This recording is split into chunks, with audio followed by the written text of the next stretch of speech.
Are you ready? Dum, dum, dum, dum, dum, dum, dum, dum, dum, dum, dum. Dead by Daylight reviews. Today, we are going to be doing the chapter concept Misleading Mind by our friend Galanonim. Gabam.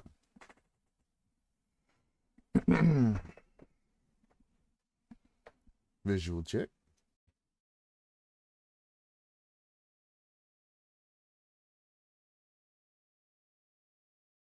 Mm-hmm. Mm-hmm.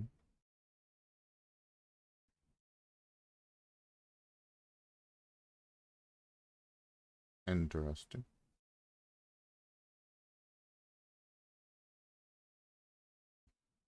Okay, okay.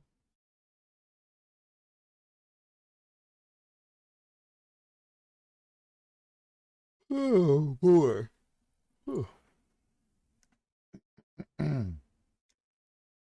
Chapter concept Misleading Mind. This chapter introduces 4 new status effects: schizophrenia, which I have seen the paranoia status effect and the schizophrenia status effect and or ability used quite often nowadays. But when a survivor is under a schizophrenia status effect, he suffers from visual and auditory hallucinations. That is similar to one of the paranoia status effects that I reviewed previously. Visual hallucinations. Skill checks can rotate, making it harder to hit them.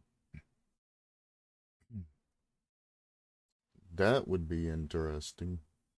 Instead of having the arrow rotate, having the skill checks rotate as the thing's going through, or both rotating. That would definitely make skill checks harder to hit, and I wonder how long it would take for the community to learn them.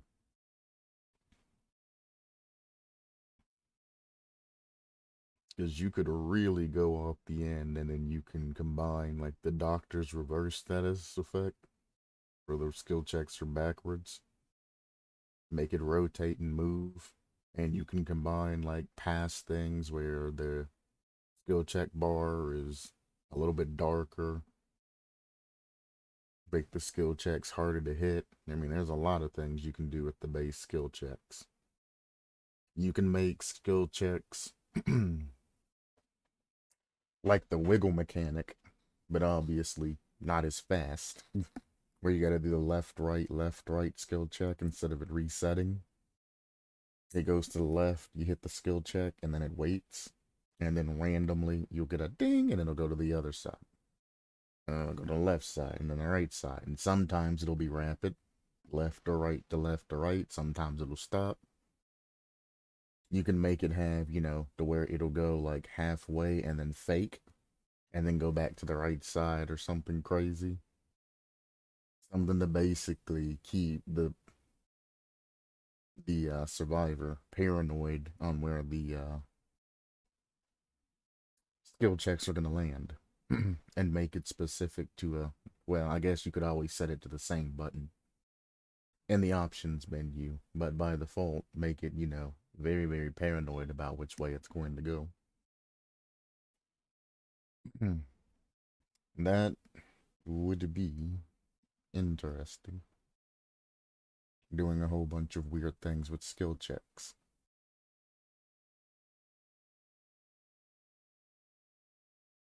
Skill checks can move around the screen, but the skill check appears in normal position if the survivor doesn't suffer also from madness status effect.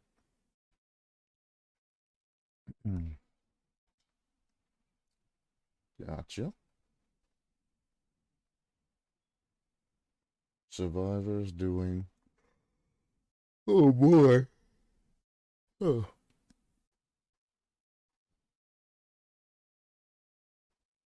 Survivors during the chase. Why do I keep saying chasing? Jesus Christ. Survivors during the cleansing of a totem or opening an exit gate can see fake skill checks. Fake skill checks look exactly like the normal skill checks, but hitting them resets progress completely. That would be good until the community learns of that. Once the community learns that the skill checks are fake, then it's going to become something that's probably going to have to be removed in a future patch. Because, I mean, nobody's going to fall for it anymore.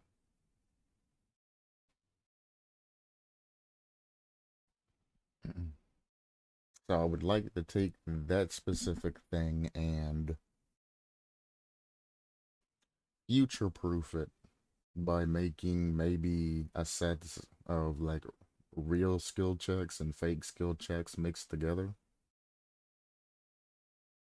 Like while opening the exit gate, you'll get one real, one fake, or one of each, or one of each, one or the other, something like that.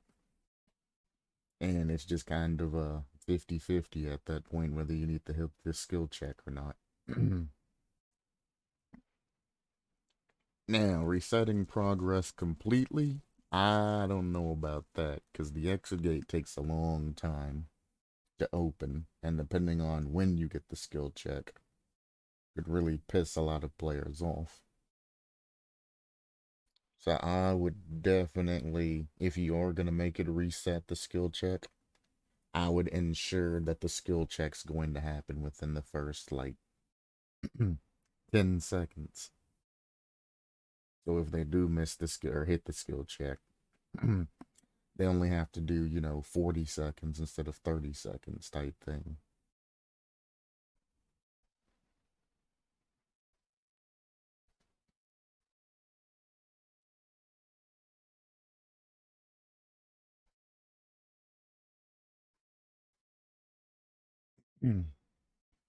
Auditory hallucination. Survivors at any moment can hear dropping pallet sound, fast vault sound, quick locker interaction sound, generator explosion sound, totem destruction sound, chest opening sound, sound of a killer hitting an object during the repair of a generator. Survivors can additionally hear the skill check sounds without skill check appearing. Hmm. Hmm.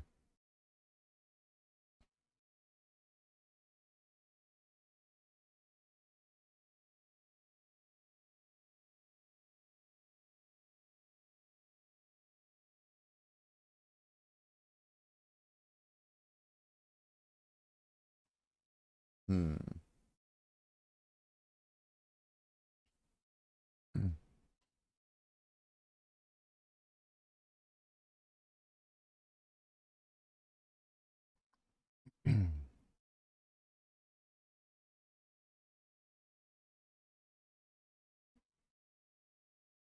I don't know. I mean, it's literally just sounds playing, but because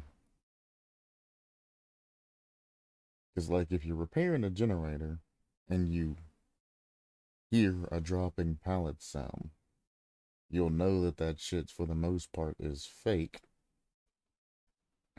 unless the pallet's like below you or something like that.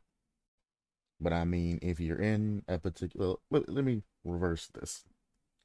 If you're in a particular game and the killer has a terror radius, it's not gonna really do much. Because you know the killer's not gonna be near you, hearing all of the sounds and fast vaults and quick locker interactions, and all of these other things and sounds. They're basically just there to disrupt your vision, disrupt your hearing. If it's a stealth killer, I could see, but if it's a killer with terror radius, then which I guess that's kind of important information now. I didn't mention it previously, but like I said, whenever a tear radius isn't mentioned, I assume it's a 4.6, 32 meter, and tall killer, aka base off of basically a generic trapper, unless otherwise mentioned.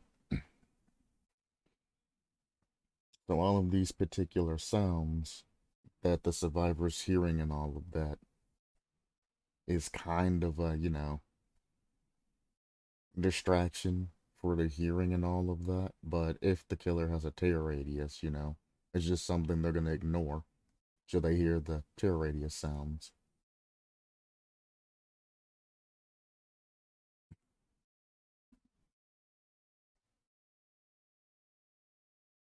Mm.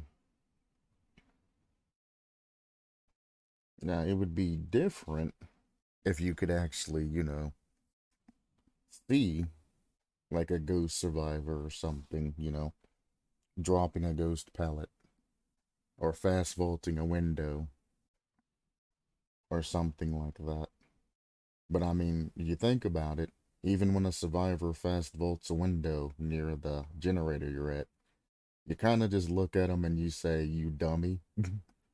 And then you continue working on the generator and you kind of prepare for if the killer decides to come that way.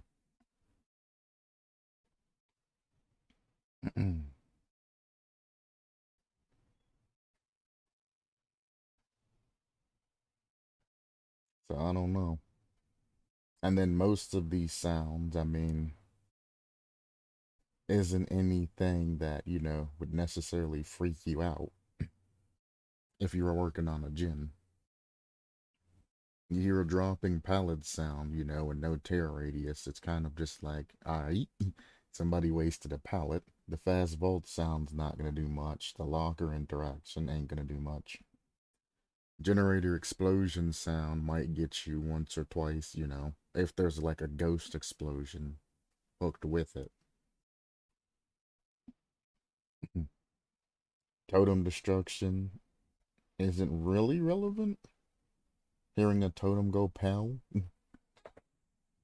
Chest opening sound still. It's kind of like, okay, somebody's opening a chest instead of doing a gin, kind of annoying, but eh. The sound of a killer hitting an object. I mean, if you're playing against a huntress, that might be, oh, she threw a hatchet at me type thing. Or any type of range killer that throws objects, You could be, oh, well, they're throwing stuff at me. Cool.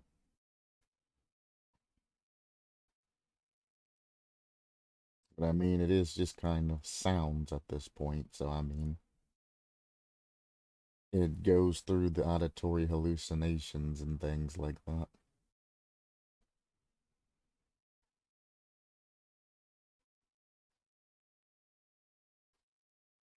No, they just hear it whenever.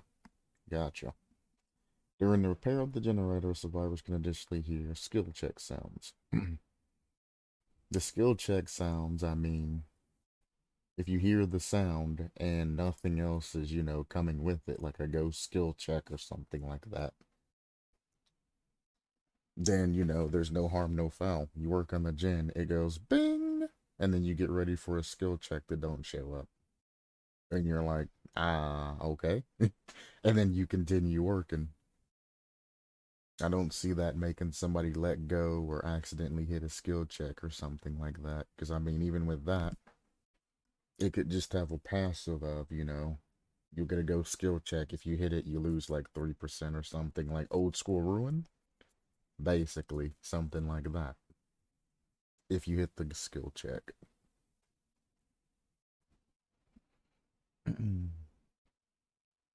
We have Amnesia. When a killer is under the oh, Amnesia is a status effect.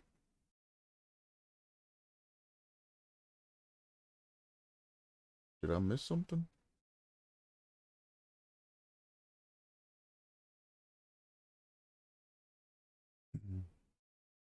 Oh, the auditory hallucinations.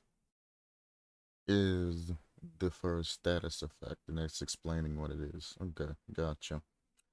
Amnesia is the second status effect. When a killer is under that status effect, he can't use his abilities, power, and special abilities. It doesn't stop the ability that is already in use, like Bubba's chainsaw, and this also doesn't disable killer abilities he already used or placed, like trapper traps.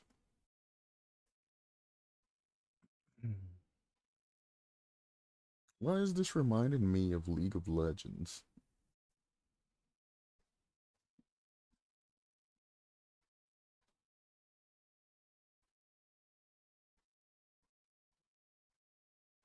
And then immunity.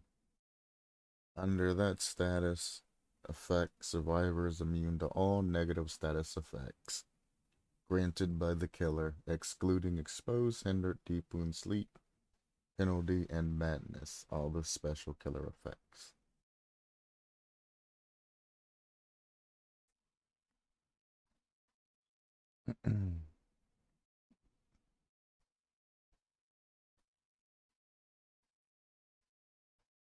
What about broken? As much as I'd hate to say it, that's kind of the only thing the plague can do, is give you the broken status effect. Then you have Nemesis's virus effect. I don't remember the name of it. That might be the something, whatever that is. Nemesis's virus effect.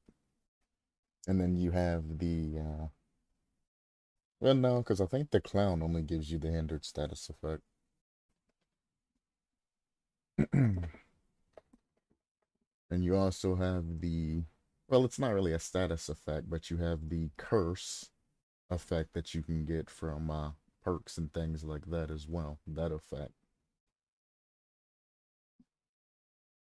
And then when it comes to amnesia, instead of making it to where the killer can't use a particular ability, I would rather just simply make it to where the survivor cannot be affected by killer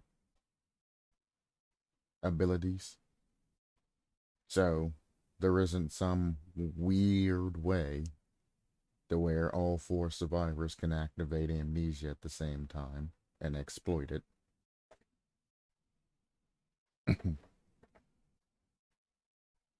And I would heavily add in a clause for amnesia that only one survivor can be afflicted with it at the same time or at once. And so even if they do find a way, as one survivor gets the effect, as soon as another survivor gets it, the original survivor loses that effect.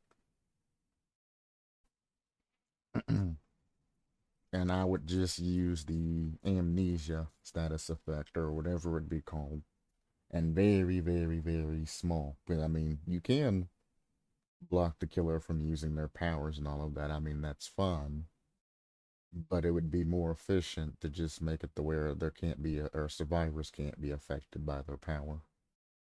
So the killer can still set up, the wombo combo. Like if I'm a huntress, for example, and I get the amnesia status effect for 5 seconds, let's say, I can follow that particular survivor and try to get close to them and get the mouse one attack. It is what it is. But if the amnesia status effect, which is the same as would be the endurance status effect, is actually what it would be. So it'd be a refined endurance status effect. So in that case, we could literally just use the endurance status effect temporarily and use it more often instead of just creating an entire status effect.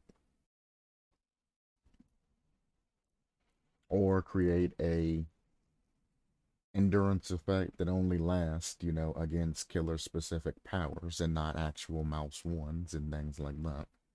Or basic attacks. Either or.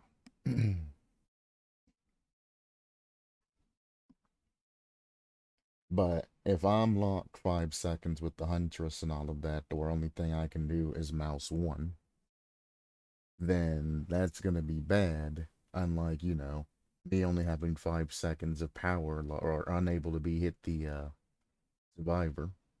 I can load up a hatchet, count to 5, wait for the status effect to go away, and then hit that survivor in the back of the head with the hatchet when the time runs out. So giving it to the survivor only gives the killer still a way to counteract it and continues the cat and mouse game that Dead by Daylight is. Whereas just straight up locking the killer from being able to do nothing power wise except for, basic attack and lunge attacks, it's like, what am I supposed to do during that time? Because they're experimenting, well, I guess it's probably already implemented by this time, the blindness effect for the actual killer, which people have speculated for that since like way, way, way, way back in the past. Why the killers never received any type of blindness status effect.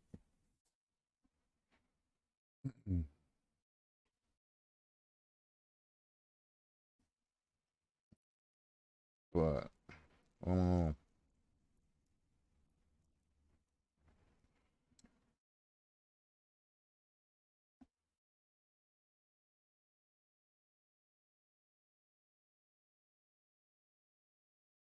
you got immunity and then you have total immunity. Gotcha. So immunity.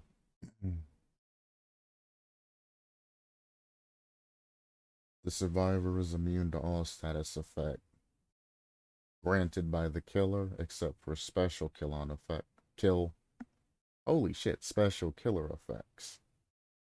And then total immunity. The survivor is immune to all negative status effects. Gotcha.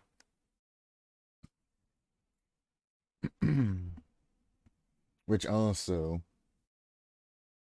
butts head with Vigil. Because, I mean, why have the Vigil that gives you a 20% reduction in status effects instead of, you can just run this perk. So it also was fighting with Vigil.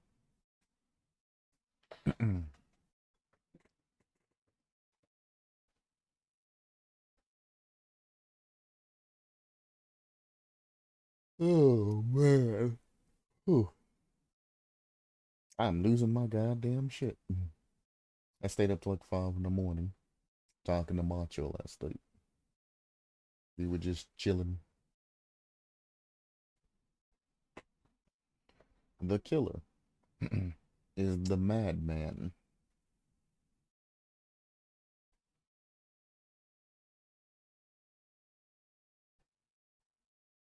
I don't think it was the madman, but that brings me like memories back of that Jeff the Killer concept. It wasn't the madman though, but the schizophrenia and all of that, and naming your killer the madman just gives me the Jeff the Killer vibes. Hmm.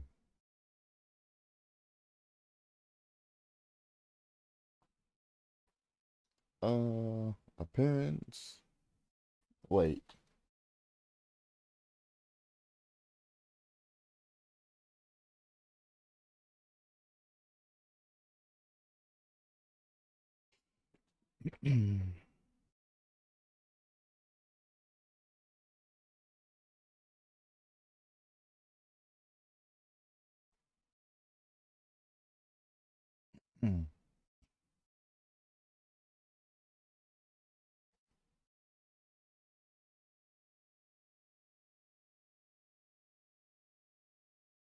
I see.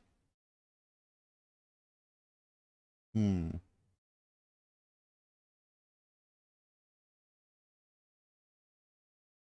So schizophrenia is a negative survivor effect. Visual hallucinations is negative. Auditory hallucinations is negative. Amnesia is a positive effect for survivors. Immunity is a positive for survivors. And total immunity is a positive for survivors.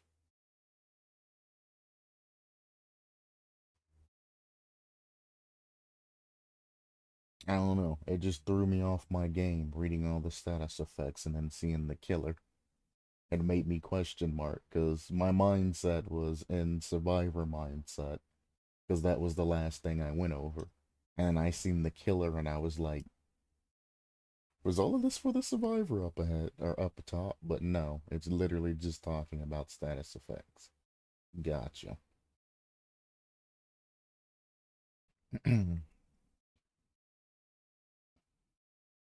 Killer is the madman. Appearance, the killer would be a butcher outfit with an apron. He would wear a teeth necklace on his neck. He would give a happy expression with an absent look. A happy expression with an absent look.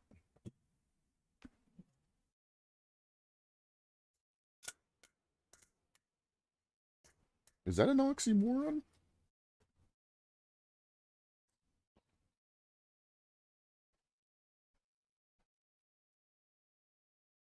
A happy expression with an absent look.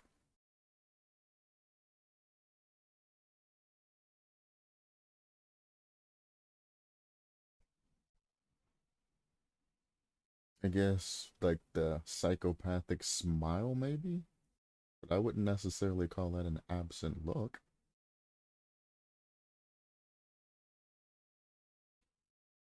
Because absent is, absent of emotion and everything like that.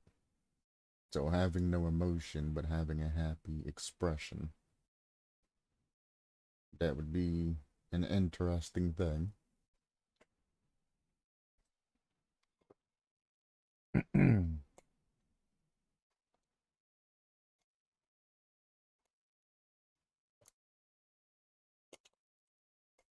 I don't know.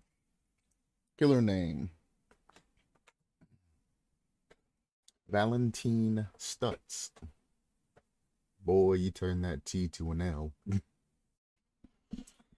Note, as always, I recommend you read the lore, but I won't force anybody to do so. At least, not yet. The killer lore is love is an incomparable feeling, a feeling that completely changes your world. It makes an adult feel like a teenager and makes a fool out of a scientist. It makes a sheep out of a wolf. It motivates those who should give up a long time ago. Yeah, and it also caused the great leaders to fall time and time again. Every goddamn great leader that has conquered the majority of the world, some female sitting behind him has eventually ended up fucking him over. You would have thought that they'd learn, you know. If you're going to take over the world, you need to make sure that you don't get any bitches. Find a fucking slave or some shit that you can plow when you need some. Don't fucking have a relationship with somebody. They end up betraying you at the end. It's happened time and time again, and none of these fucking men understand that shit. It's like every great leader has been taken down by a bitch. Anyway, I was no exception. When I met you, you mused my life sprouted for the first time. From an empty shell has emerged something that never previously was being alive. You accepted me for who I am, my beloved. That's why I will do everything to make you happy. Oh, how could I ever forget our first date? Our evening walk in the park where we could truly be ourselves without judging the eyes of others. Our dance was witnessed only by the stars above. Your moves were gracious as a butterfly swirled grazed by the morning sunshine, and with each of your steps guiding me with care, how I would ever forget the taste of the meals that we shared together. How I would ever forget the warmth of your embrace. I will be always yours, my muse, my beloved. I will do everything for you. I've heard something similar to that before, and I don't know where.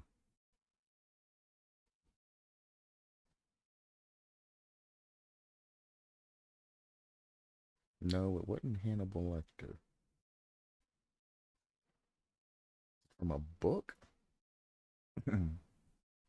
It's not the original line for line, I don't think, but it's very similar to something I've either seen or read before. It brings back a memory for something. But I mean, there's a lot of things that talk about muses and all of that. There's a lot of sad love songs. There's a lot of everything that talks about things like that in particular. So, I mean, it could just be, a topic that I'm familiar with that I've read in the past.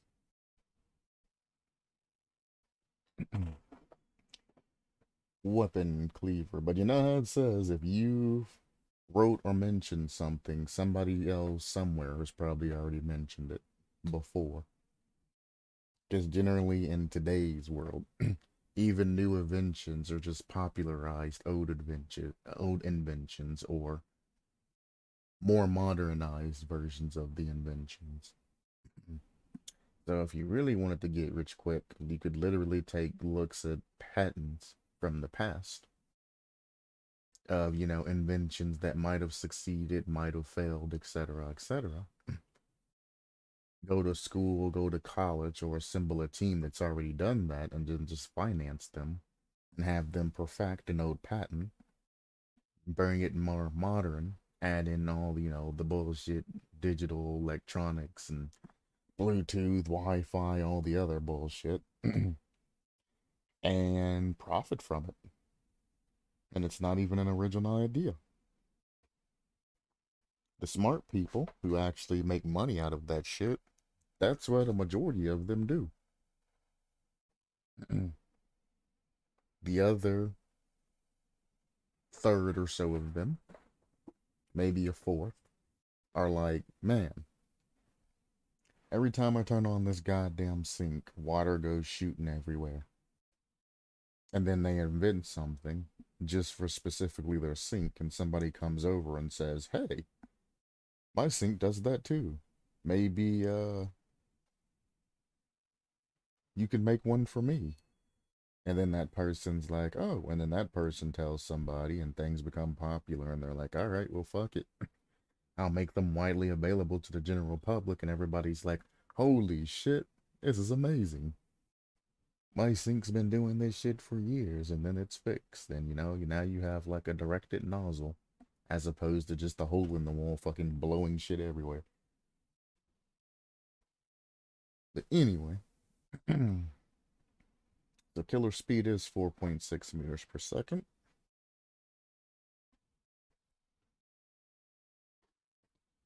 Uh, this is an anti-loop killer with additional stealthy ability that can catch the survivors off guard. Good use of separation can easily grant you precious tokens of femme fatale without hitting a survivor with the basic attack.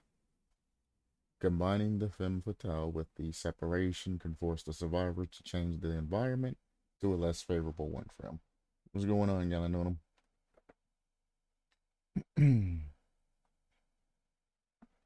Finally going over your concept. And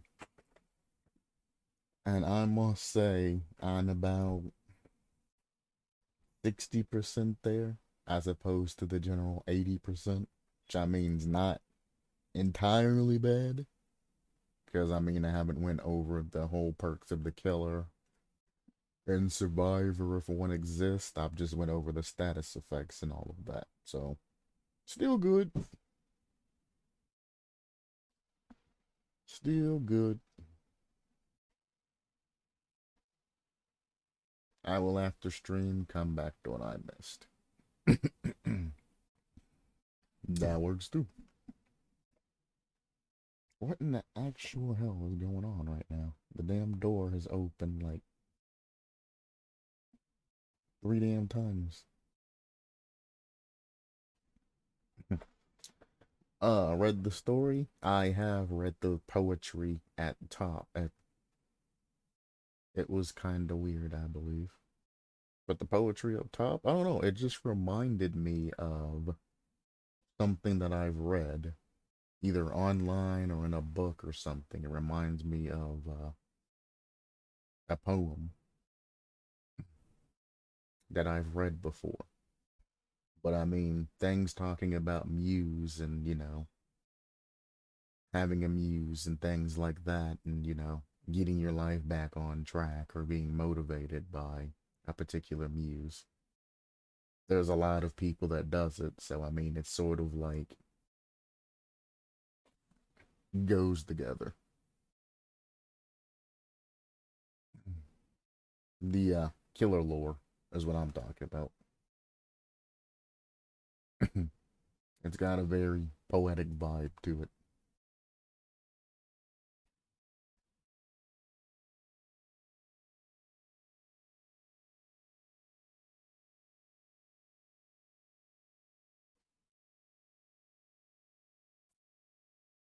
Um,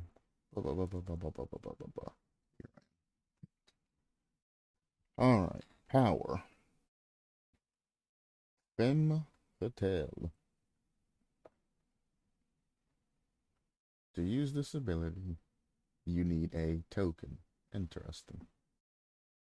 I would say it's pretty standard to be motivated by someone you love. Yeah, yeah, that's basically what I was getting at. I won't add anything to not spoil later. Gotcha. So it is actually indicative to the rest of the killer. Gotcha, gotcha, gotcha. Now this is interesting. To use the ability, you need a token. You start the game with 0 tokens and you can hold up to a maximum of 3. You can acquire a token from wounding the survivor. Press the power button to activate Femme Fatale. After activation, a woman's silhouette made of blood would emerge 4 meters behind the killer. The silhouette emerges after 2 seconds after use, and during that time, the killer cannot move. The use of Femme Fatale plays as a sound indicator. The silhouette follows you, keeping a 4-meter distance for 60 seconds. The silhouette can wound any survivor that is around 2 meters from it. After 60 seconds, the silhouette disappears. The Femme Fatale timer can be reset by pressing the power button again. You can increase the time, but you can spend a token to reset its 60-second cooldown.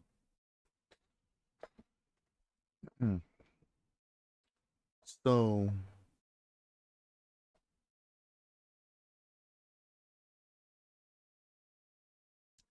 can the killer still attack while using this power?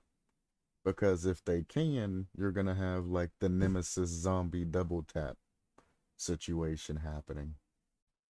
The where the killer's going to hit and then the silhouette is going to hit afterwards, and it's going to be an insta down. And that's the only problem that I generally worry about. Is if you hit with a regular attack, there's going to have to be some sort of cooldown before your silhouette can automatically attack. That's going to piss a lot of people off getting double tapped like that. And I don't know why there's not hit protection in between hits like that, to where, why that hasn't been fixed a long time ago. That's a behavior problem that they definitely should have. I shouldn't be able to be hit and then immediately hit by a zombie or something else immediately after. That's poor game design. Perhaps she should be on the some kind of dormant state after the killer hit. I mean, that works too.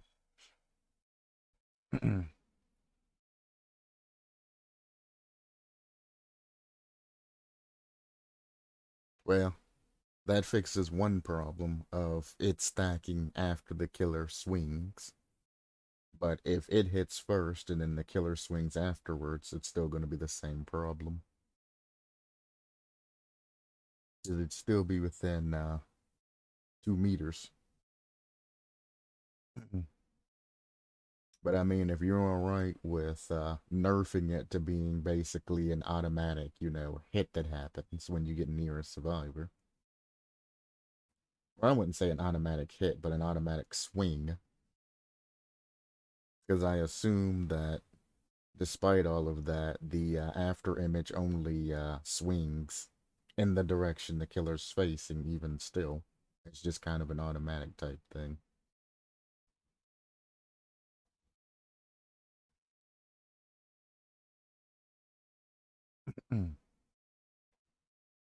That's why maybe after her hit, the killer gets staggered. Hmm. They both stagger each other. So there's a cooldown on each hit. I mean, I guess that is one way to doing it, but then you would have to find some way to you'd have to find some way to give that power, you know, a use.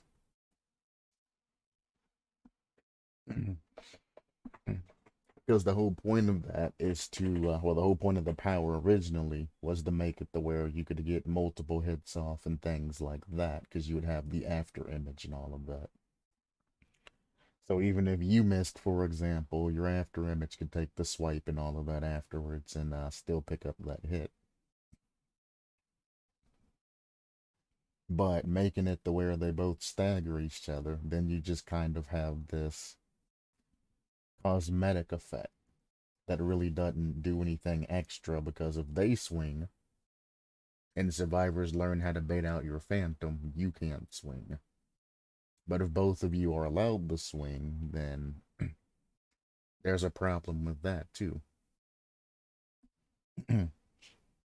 So I think what you could actually do is maybe do something along the lines of Legion, maybe. But instead of giving the deep wound status effect, you use one of your custom status effects. And possibly even design another one. Or use the status effect from your other concept where the was the bleed out timer that you couldn't avoid or anything like that, but happened, what was it, like 20 seconds or something like that? Or 16 seconds after getting hit? And maybe bringing that status effect back or something. Something along those lines, or designing another one. So they can both, still attack and do whatever they need to do, except for the Phantom doesn't deal any physical damage, and they can't do the double, bang, bang, bang, bang, bang, bang. It would pseudo nerf your Phantom, which, I mean, a basic Phantom without any type of add-on should be somewhat nerfed, you just want a basic design when it comes to the silhouette.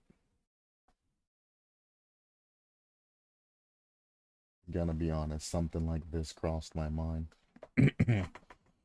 Yeah, it's just missing something, and it's a shame because it would be good if the devs would just fix their damn game. And now you mention it, it would be pretty cool. And it also wouldn't, get rid of, the original design for that. But yeah, another status would be required. So it's like,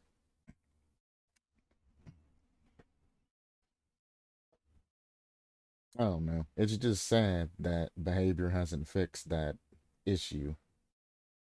And if they really do want to leave it by design, it's like, bro, you're nerfing a lot of potential killers that can be doing something.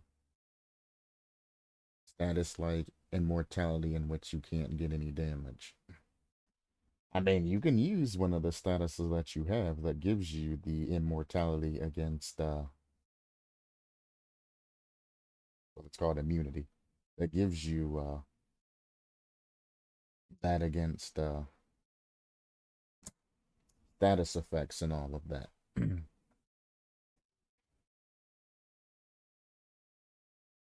And you can make it to where if you get hit by the killer, you get the immunity. If you get hit by both, for example, within a short time, you get total immunity to keep you from being able to be just, clapped multiple times.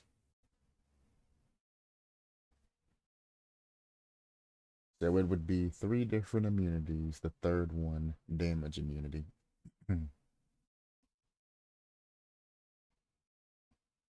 So, yeah.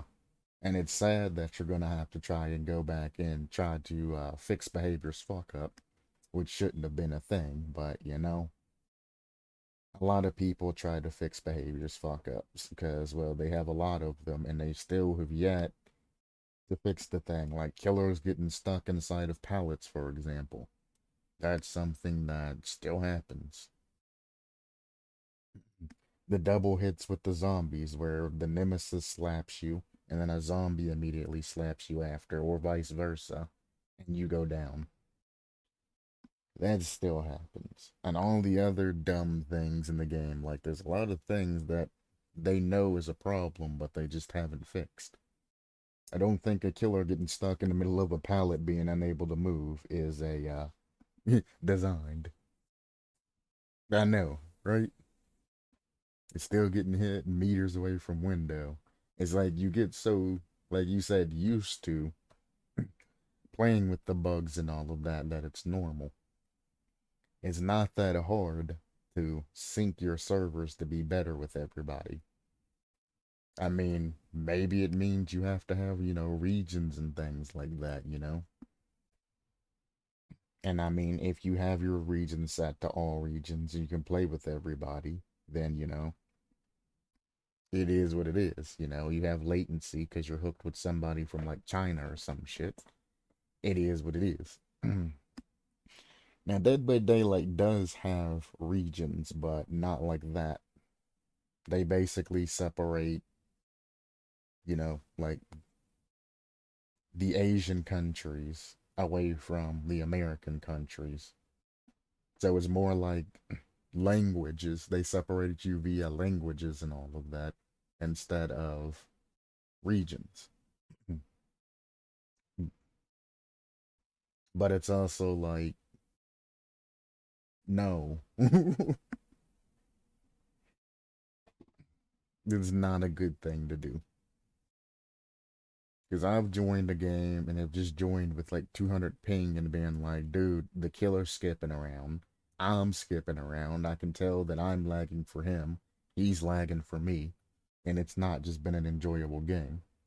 Especially if they're Freddy and you jump out of a window, you're about halfway to the ground and still get hit. And you're just like, what?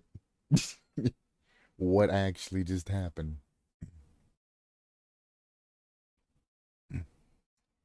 I don't know. If they just adapted different latency options, they could definitely improve their servers, but they don't want to. As much as behavior would hate to admit it, they are a dying company. They are heavily reliant on all of these pseudo killers and everything that they're putting out, people buying them. To the points I'm surprised the game works normally. True. Because it is very expensive to run a server and or buy a server from another company. So most of the stuff that behavior comes out with that are obvious money grabs are generally probably just to keep the servers up. As I always say, they are currently working on a new game. But at this point, I'm like, did they abandon it? Or did they already release it? Like, what the hell happened? Because I think they started on that game years ago, like 2, 3 years ago, is when they started. By this time, we should have already seen glimpses, leaks, something of Behavior's new game. I mean, like, behavior is making a new game. Info. It's talking about game designs and things like that. I guess I should spell it not like that, but how they have it.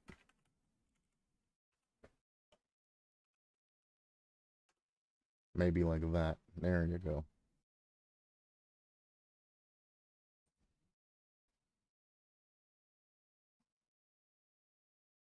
Mm-mm-mm.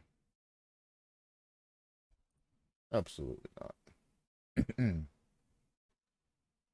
I hope that's not it. Good lord.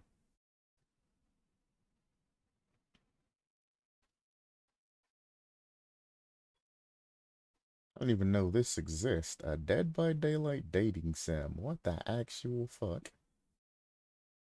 did I just come into? There's Jurassic World, Primal Ops, Dead by Daylight, Hooked on You. Hmm,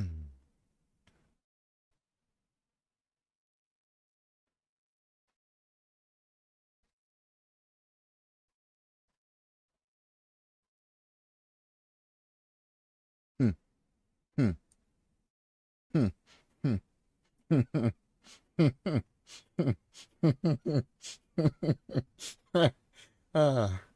ah, I'm not even gonna say anything about it. I'm just gonna highlight it and circle it a few times and leave people's thoughts to their own.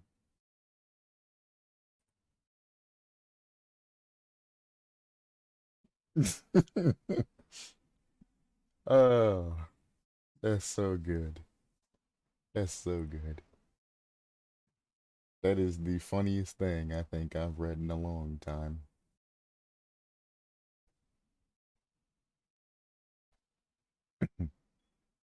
Game of Thrones, what the fuck?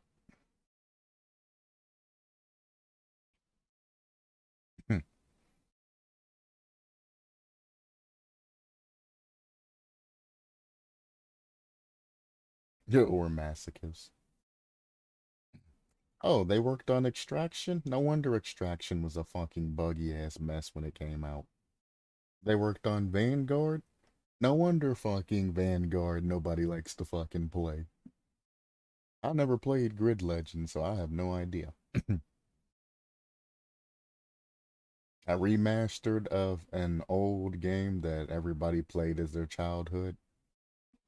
Dirt 5, the pre-sequel, the only Borderlands that I didn't necessarily like, they've actually worked on.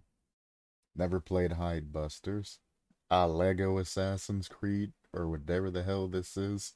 I've never even heard of this. Days Gone was technically a failure too. The pre-sequel, apparently. Days Gone was a failure. Far Cry 5 I've never played, but I heard it was pretty good. And then Halo. But I wouldn't give Behavior any credit for Halo, because that's definitely nah. Maybe one of the people that they have previously worked on Halo, but they didn't put any time or effort into Halo or Far Cry. Completely different companies. I mean, I would say the pre-sequel was probably my least favorite out of all of them. It was good, but it was just not my favorite out of the comparison of the regular Borderland games. I mean, Jack was there.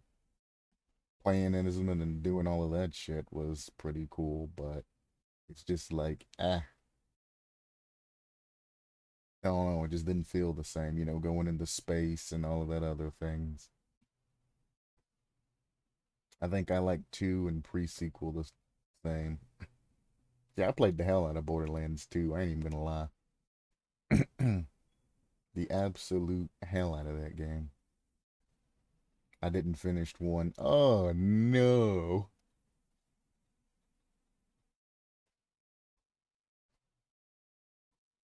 Other noteworthy games. You really gonna put Gears of War 5 down there and Fallout 4 and Dishonored and all of this other stuff?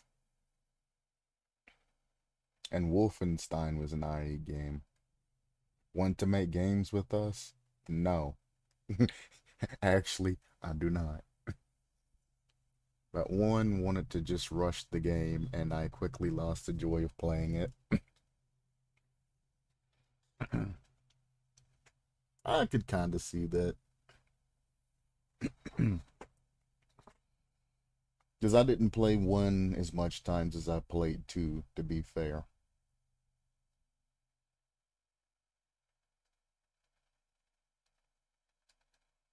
Um, New Order was pretty good. I'm assuming that's neat. And then they just sunk it, the series. Well, rip. I watched a playthrough of somebody play through that game, but I never specifically played it.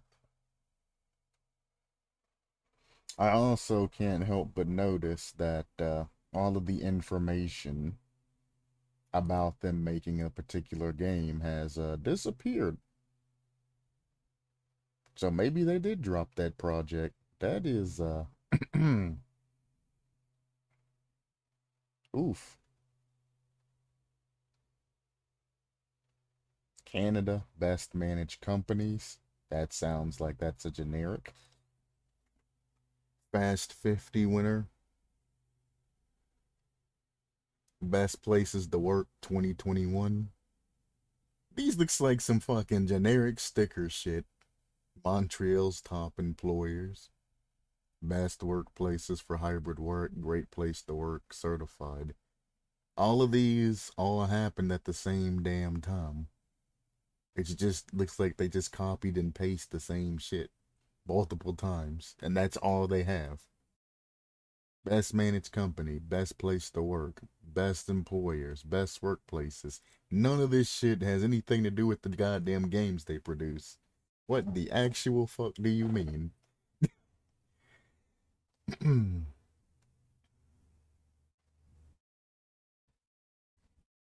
They apparently work with Disney and Sony and all of these other things.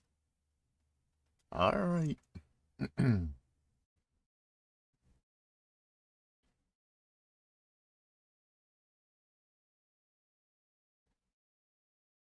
Yeah, New Order was the last best Wolfenstein. Oh, sorry, and Old Blood. It was an independent game release, not as DLC. Wolfenstein New Colossus made a lot of characters very annoying. Not to mention there was just stupid scenes. Fair enough. Fair enough. What is this team?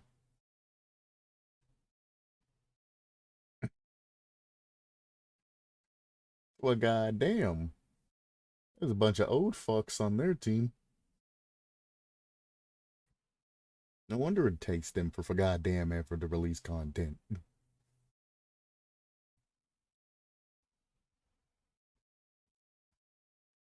I don't know. There is no actual information available on that new game that they were making.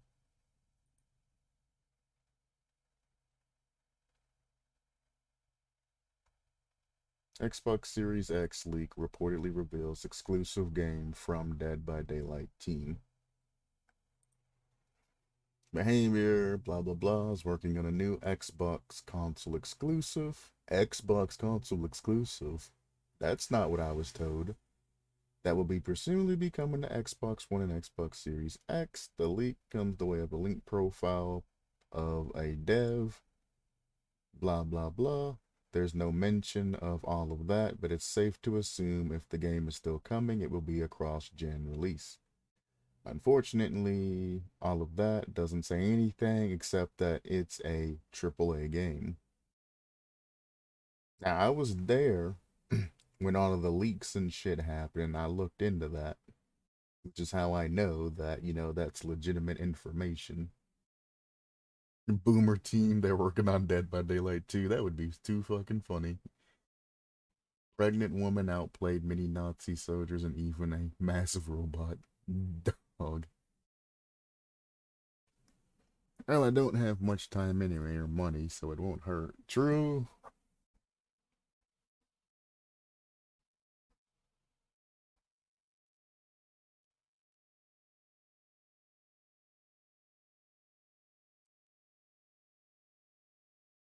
Mm-mm. But from this particular initial leak, there has been other leaks and people confirming that they are working on a game. But I think they might have just straight up said fuck it and scrapped it at this point.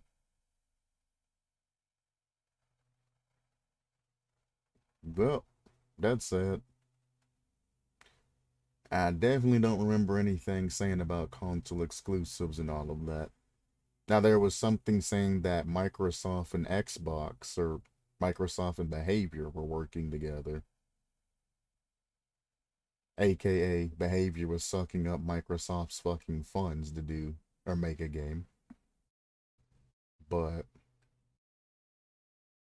yeah, I guess it's scrapped. That's sad. If they did scrap that, then Behavior's a dying company. It is that simple. Them as a company are basically just outputting small ass killers and all of that, hoping that people buy their shit. And that's basically how they're living their day to day basis. That shit's not gonna last forever. You can't expect to put out one, banger of a killer per year and make salary for all of your employees off of that. There's going to be a huge amount of downsizing if they continue along that way.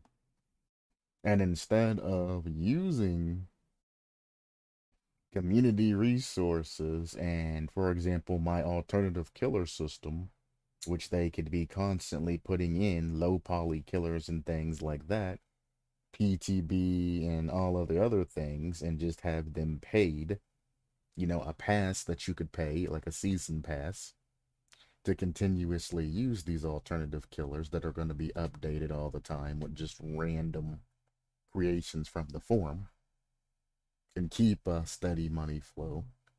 They're going to keep doing the stupid shit, like releasing killers like the Dredge and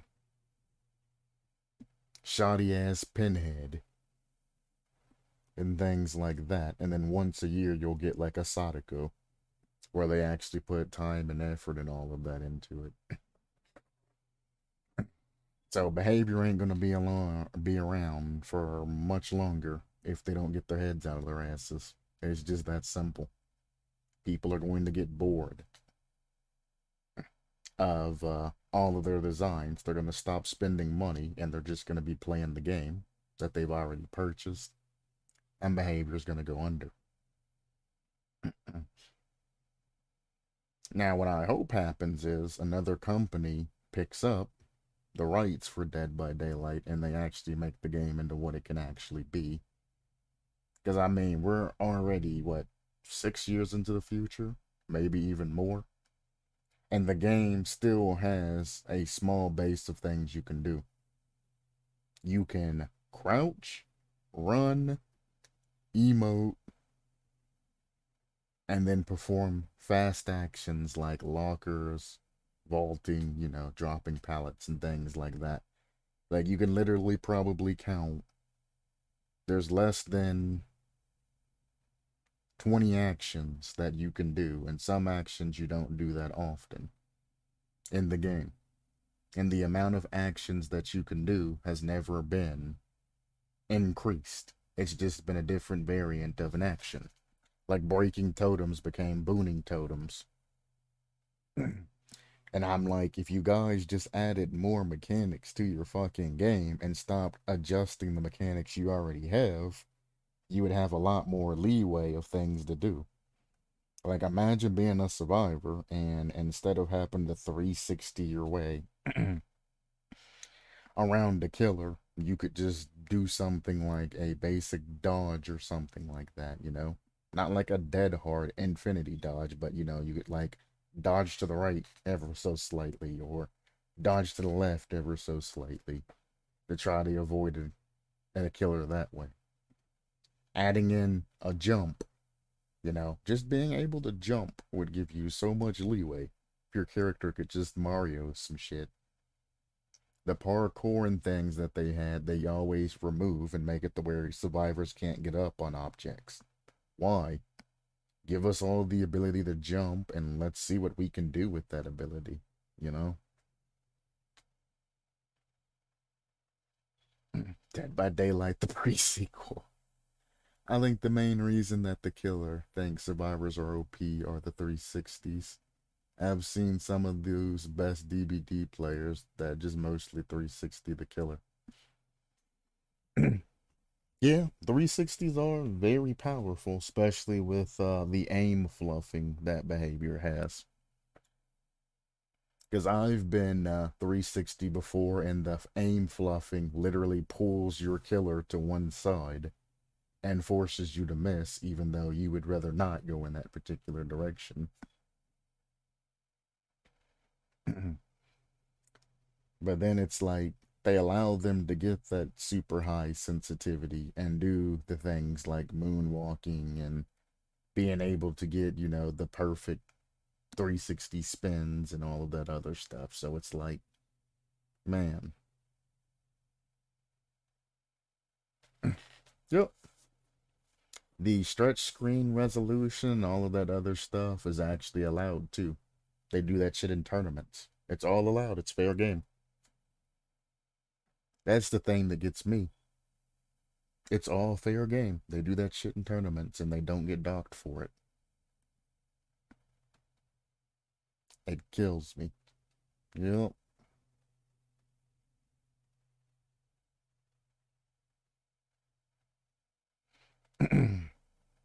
But it's like, yeah, I mean, a lot of people would be better players if they had the ability to stretch their game and increase the brightness and all of that shit. Yeah, I understand exactly what you mean.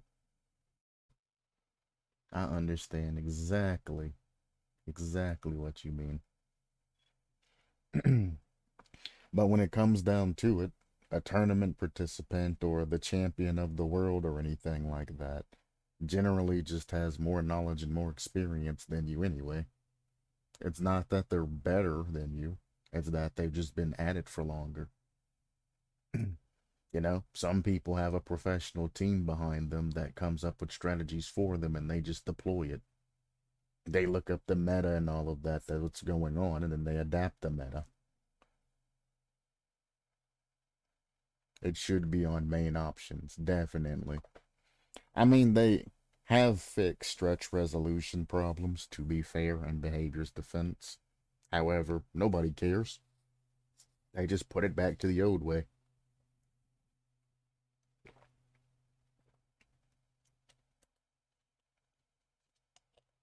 Yeah, the experience mostly beat potential. Yep. And the people who are experienced try to keep the people with potential down. They try their best to make sure that they don't make it because they're afraid of being taken over, you know? Instead of helping that guy with potential become even better than what you are, they're like, nah. No, an experienced fighter will be the prodigy that rarely fights. Indeed. Indeed. Because a prodigy's only taught techniques to follow. The person with experience picks up those techniques and the experience to do everything else.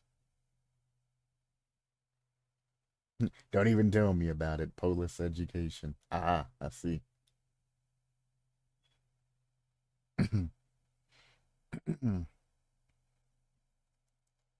It's just Polis education in few words.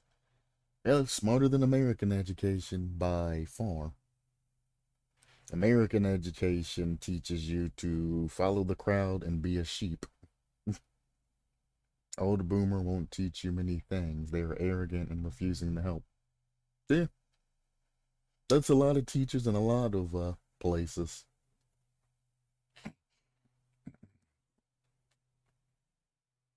Yep. But that's kind of the thing that gets me. I think teachers should be paid based off their worth. But that's just me and my personal opinion. If a teacher has high value and he's putting out, a good, lesson plan and actually teaching students and going above and beyond, I think they should get paid quite a bit of money. But the teachers who don't give a shit and use all kinds of other, unorthodox methods that don't do anything, the opinionated ones that try to teach you things that they shouldn't teach or don't care about your future should be getting paid dog shit money. Because they don't want you to be better than them. Yep, we have the same things. Different things outside the box in math classes. You were punished for it for using other methods. Yep. It was a good teaching method when society wanted factory workers, but now it just fails to educate young people. Indeed, teaches them to be bandwagoners and just to go with the flow of whatever the hell the public opinion is. It is just that simple. And they do that too. Just like sheeps to a fucking or lambs to a slaughter. One person jumps off the bridge and starts a fad, you'll see a whole bunch of other fucking people of their generation jumping off bridges. It's the bridge survival test. And then they'll jump off the fucking bridge, and if they survive, they pass. And they can post that shit and brag about it. And if they die, that's just the end of their lives. Don't make any fucking sense. Like the Tide Pod eating and shit like that. It's the Tide Pod challenge. Like, what the hell? This certainly is in school. They say you'll learn it in work. That is true. And you can't get work because they didn't teach you this in school. Yep. I mean, they teach you how to show up to places on time and how to follow directions without complaining.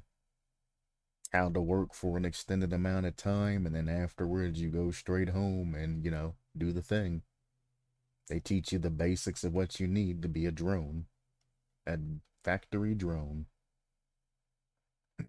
And as long as you can follow that shit, they allow you to graduate with your, high school diploma, etc., etc.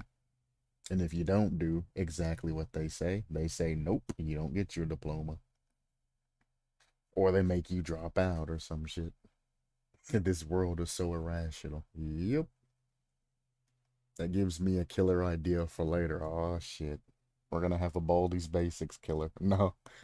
I can't believe I actually seen that. I want a Baldi's Basics killer. He walks around slapping a ruler and he fucks you up when he catches you. It's like, boy, don't give behavior any more meme killers. The dredge is already bad enough.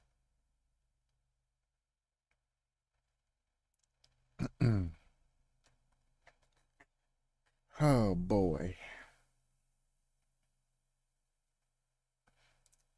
Special ability. Separation.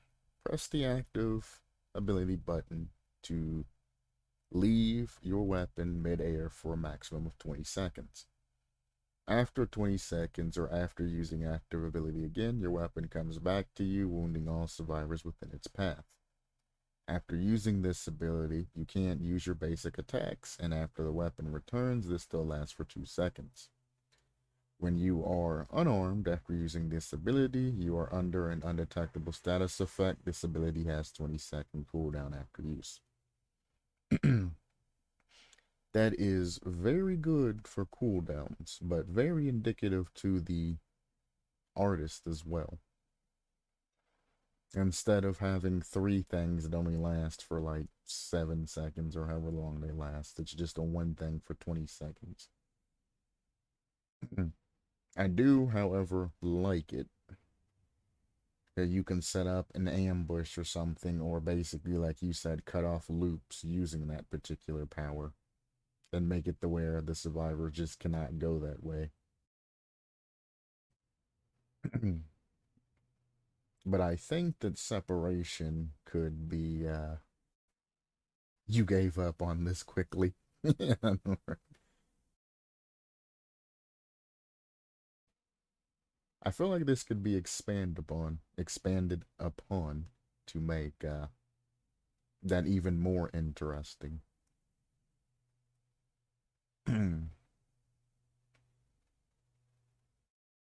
Because the undetectable is great because you don't have a weapon or anything like that. But I feel as though you could do something.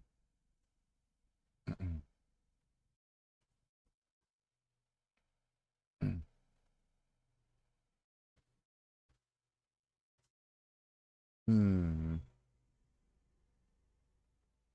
That also can't help because I can't fucking think because somebody's outside cutting grass and that shit's loud as fuck.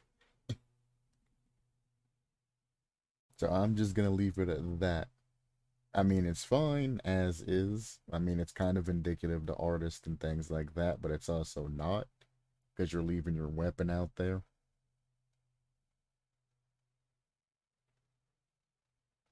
But since you are unarmed and you gain the undetectable ability or status effect, I wouldn't be opposed to adding in something simple like, yeah, it's my OBS noise suppression, thank God.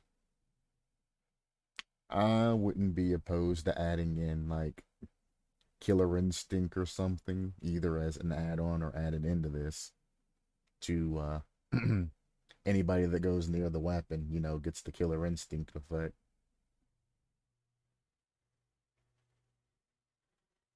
It's kind of a booster as well.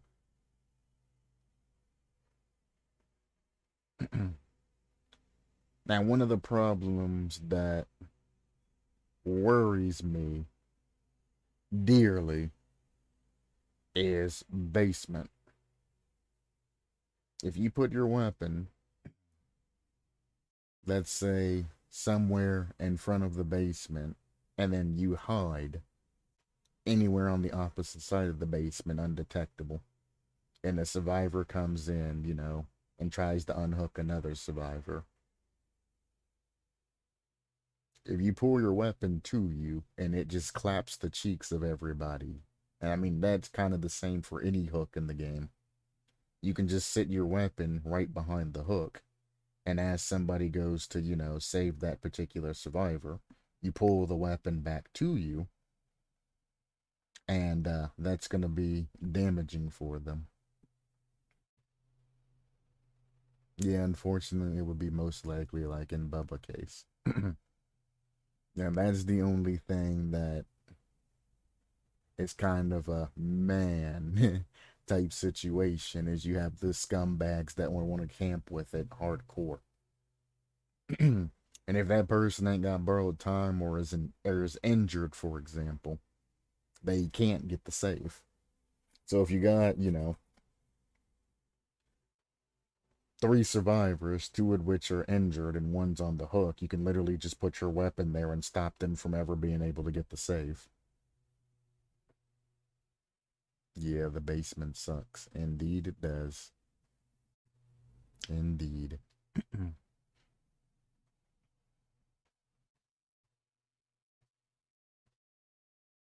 Mini killer can use it efficiently.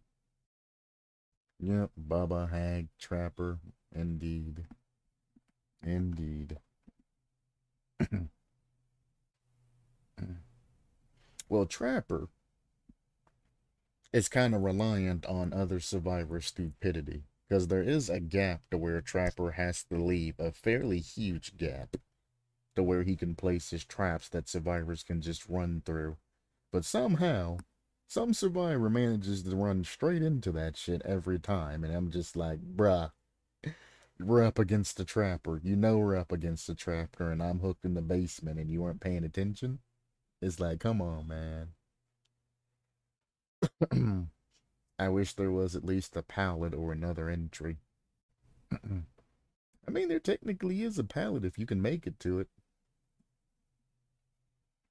Because when I'm playing with Macho, when he wants to go for a basement save and all of that, he does what every other survivor duo likes to do. And he tries to unhook them and then run to the top of the basement and then get the heal. And I'm like, if you're going to grab somebody and unhook them from the basement, you need to make sure that they are healed before they leave the basement. Even if the killer's nearby, you should still be able to pull off a heal before the killer gets downstairs and starts trying to interfere with you. Whoever the hell the killer hits obviously has, precedence on where they want to go, and the other person should just either body block or just respect whichever way they're going and go a different direction. But that's one of the problems that I have when it comes to basement, is survivors just don't play that shit smart. They really don't. I remember how I disarmed 3 traps in basement shack, unhooked the survivor, and he just said it again. Yep. Yep.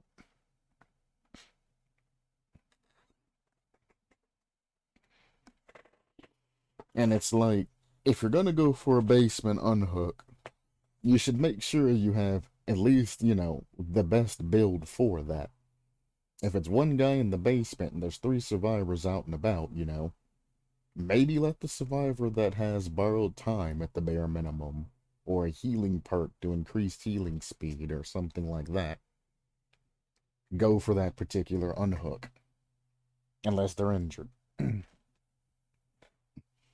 Like, don't run down there with no perks, unhook the person, and be like, follow me, man, follow me, let's go to the top and then heal. He's like, you realize by the time you unhook that survivor and run your ass all the way to the top, you are actively moving towards the killer at that point. Which in terms means you're giving him a lot more distance on you. If you guys both just heal while you're in the basement, well, if you heal the survivor you unhooked in the basement and all of that, again, the killer has to come down and hit you. And if it is a ranged killer or something like that that's running like Huntress or something, or Death Slinger, you can literally just sit in the basement. If they want to stand at the top of the stairs, you just sit at the bottom of the stairs behind the wall with your camera on them. You can force them to come all the way down into the basement for that.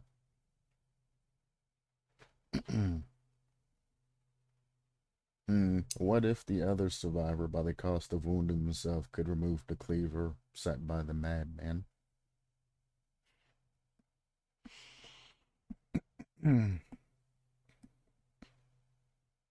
But does it solve the issue of camping, though, is the problem.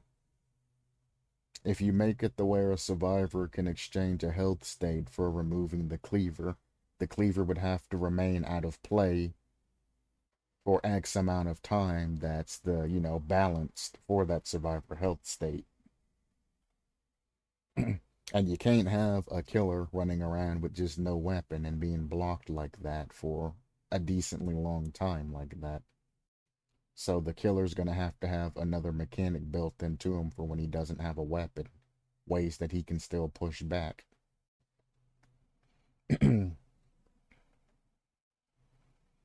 So then you would have to give him an ability to still push back, but without his weapon, I mean, the best he could probably do was like a deep wound status effect. Or something like that. So he can still, chase and still engage and all of that.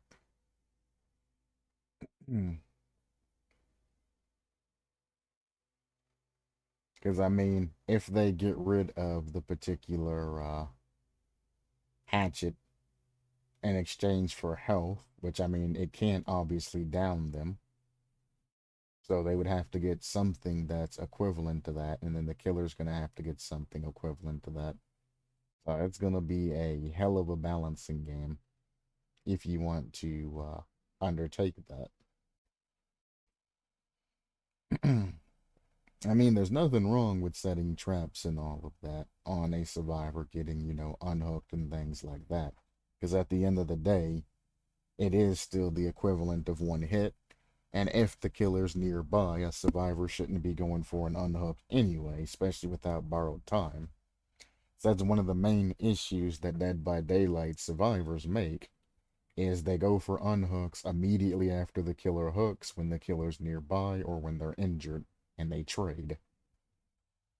So I mean, if a survivor's going for an injured unhook and they stay there and go down for that, that's kind of their own damn fault there, is what I generally believe. But like, if all three survivors or something happens and they're in, on a hook, the other survivor just can't save them. It's impossible because that weapon's just floating there. I mean, they can wait 20 seconds and try to get the timing of their life, but by the end of the 20 seconds, the killer's just gonna be like, huh, alright, let me go pick my weapon back up now, and then they can just, stand there, basically, face camping.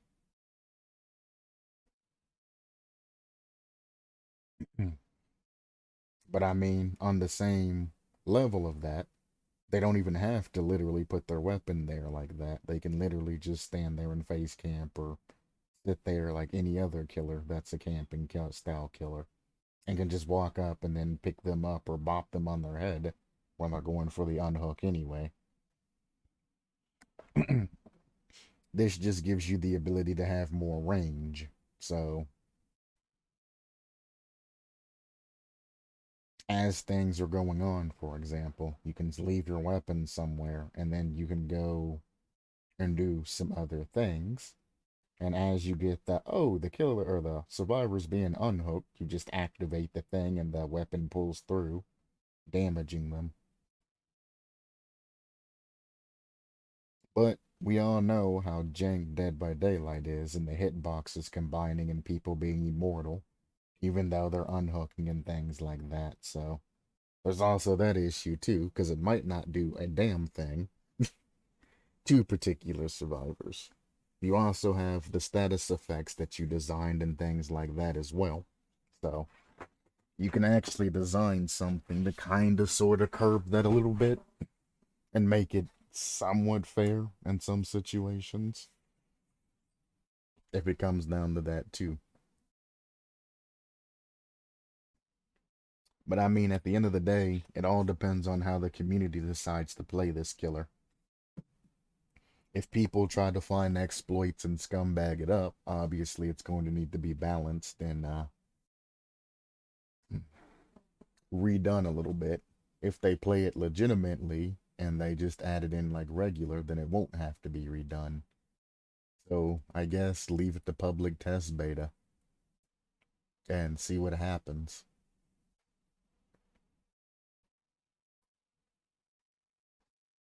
Is about the best you can do with that situation. We need people that can actually test it. When they start running out and lose rights to their product and all of that, it'll eventually be added onto the workshop. That's how you'll know the behavior's going fucking bankrupt. In the game's at the end of his life, is you'll be like, you'll see an announcement saying, workshop workshops open for Dead by Daylight now, and then you're just like, all right, well, this game's dead.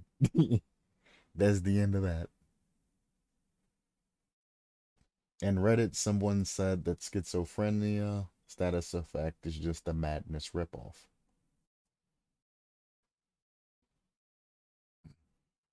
Um, Death indicator. Pretty much. That's exactly what that is. As them saying, my game's fucking ran its course. Here you go, community. Have fun. I wouldn't say that schizophrenia's a madness ripoff, but I have seen in the forum other things named, paranoia and schizophrenia and all of that. I mean, I could see them just reading the top and saying, visual and auditory hallucinations. That's the doctor's madness. Yes, by description, they're the same, but I wouldn't necessarily say that, this is indicative to madness at all. None of this stuff happens via madness at all. Only thing madness gives you is the reverse skill checks and the hallucinations from the doctor and the fake palettes. And then eventually at level 3, obviously you get the you have to snap out of it before you can do anything, any actions. The madness is such a shit design, and it's so unfinished, and I wish they would actually go back to Doctor and a whole bunch of other original killers and show them some love. Like Wraith got speed boost and all of that other bullshit, and got refined to where you can't see him walking across the map. Even though you should, because he's a fucking Wraith. Wraiths you should be able to see. They're supposed to be shimmer-like and things like that. I mean, it makes sense being able to see him. Wraiths are harder to see, but they're not invisible until they get close to you. But the game kind of hard nerfed Wraith because you could literally see him walking across the map. So they changed it. 16 meters. And they even buffed the fucking Plague and Deathslinger. Pig's been getting nerfed and buffed for fucking ever now. But Doctor, nah. Only thing they did was change up how the Doctor worked because, well, he was too fucking OP with infinite sanity builds. So they hard nerfed him and then they just left him there. I mean, in definition, madness and schizophrenia share some of the same symptoms. Yeah, they do indeed share some of the same symptoms. That is true. But I mean, if you are schizophrenic, you technically are mad or insane.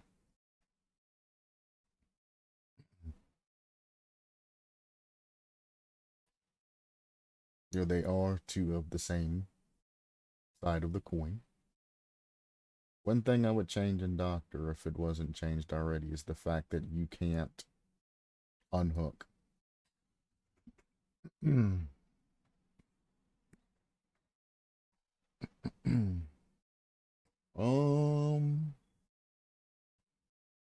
I do believe you can still unhook while in tier 3, and I think they did that for a reason.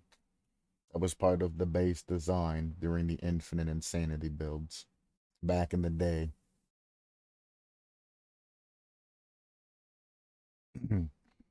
And kind of playing Doctor for as long as I have, both the old and new, I think that it makes sense to allow them to unhook even when they're in level 3. Because, I mean, all you'd have to do is literally just zap anybody going for the particular hook with the Doctor's add-ons. And you could get them to tier 3. If they have Madness level 1, you can get them to tier 3 that quick.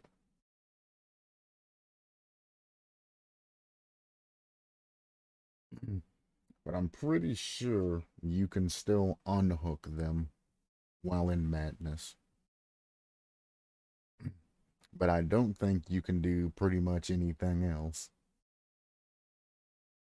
Well, I think you can still throw pallets. You can still do... It basically gives you everything that the incapacitated status effect gives you. Is essentially what it is. Except you have to snap out of it to get rid of it. Because you can still jump in lockers. You can unhook, jump in lockers.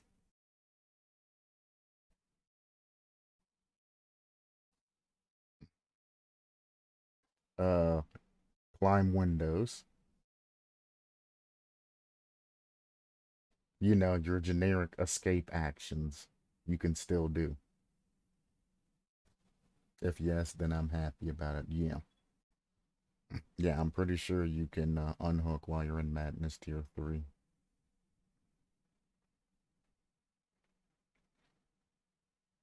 If I remember correctly.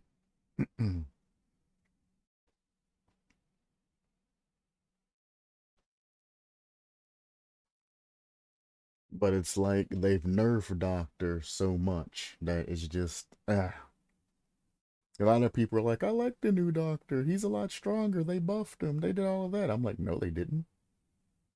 Old Doctor, you could literally just hold your fucking hand out and walk around and people would passively pick up madness. Now they only get madness if you zap them, whether it's the AoE attack or the regular static shock attack. So either using the static shock or static blast, or they don't pick up anything passively. It makes it terrible. The absolute dog shit. Then, as Doctor, you have to waste perks on extending your tear radius so you can get a stronger static blast. If not, your static blast is kind of shit. Because anywhere in your tear radius that you're around, you're basically going to be searching any goddamn way. You save a whole 4 seconds. Yeah. I saved a whole 4 seconds walking over to where I could see the gin. Yeah. I don't know. Being a Doctor main and having it nerf, it just makes me fucking salty. And then the plague came out, and I made even more salty. You're gonna have somebody who can leave the entire lobby broken, to where they just can't heal at all. But you're gonna nerf the Doctor from having the passive madness bonuses and things like that. And it's like the old school madness bonus. I mean, the Doctor couldn't even attack when he was using his static shock. He couldn't attack. He had to switch back to his weapon before he could do anything. So I'm like, come on, man. Throw me a goddamn bone. And he's like, I don't care about your radar attack and all of that when I can just passively give people madness. And if you really wanted to be a dick about it, you could run something like Whispers, and then you knew that as long as Whispers was activated, somebody was getting madness. And it was just a matter of time until they screamed and you knew where they were. There was no escape. But at the end of the day, the Doctor was still a mouse one killer, and the Doctor had a smaller radius of hitting. And even though they say it's the same, it's different because it's the same radius that every other killer has. But as a extremely tall killer, his lunge and his attacks don't go as far because he's so fucking tall. So he has less, even though it's the same, he has less.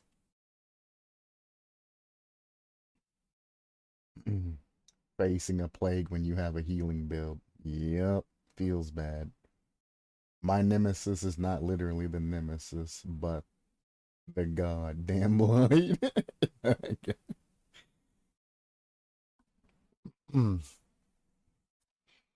I mean, I had problems with Blight too when he first came out, to be fair. And then I played as the Blight, and I understood how Blight worked, and now he's not too terribly bad. Unless you run into a Blight main, then it's just like, well, he probably knows all his angles. I'm probably taking this hit here.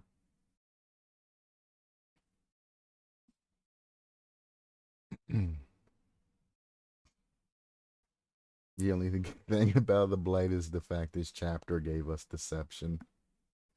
Indeed. Deception is a good perk. Just like the Demogorgon was a good boy.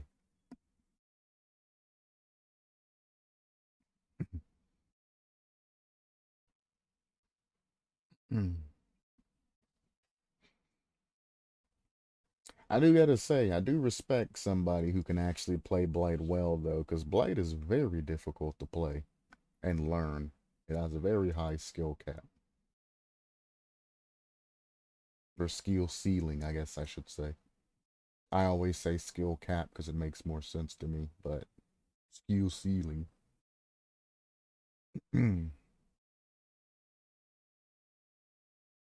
um,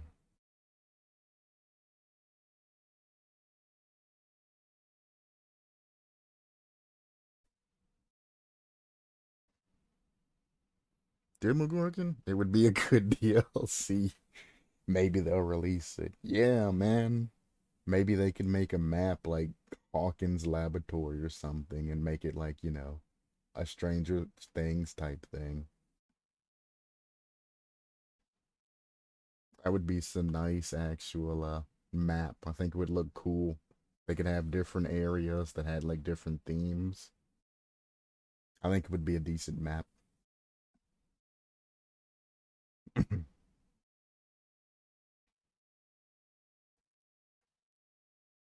I know, right?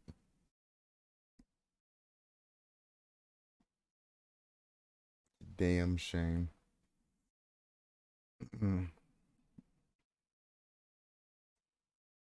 With one specific never-ending loop. Uh, I mean, technically there's two if you had any type of killer that was 4.4. You went up against a 4.4 meters per second killer in that map. They were absolutely positively fucked on the infinites.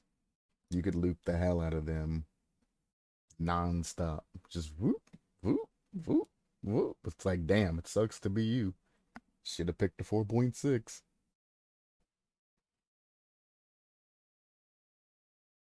Alright, killer perks. Wicked Tango. When you are chasing your obsession, the rest of the survivors suffered the hindered status effect.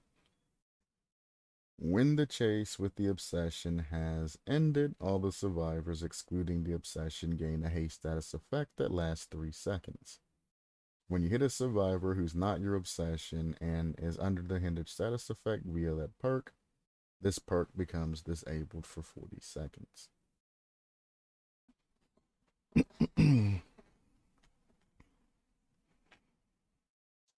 15%. So they would be moving at 3.4 meters per second the entirety of the time the obsession's being chased. Which generally, their asses should be on goddamn generators anyway. So this perk is basically punishment for survivors who aren't working on gens.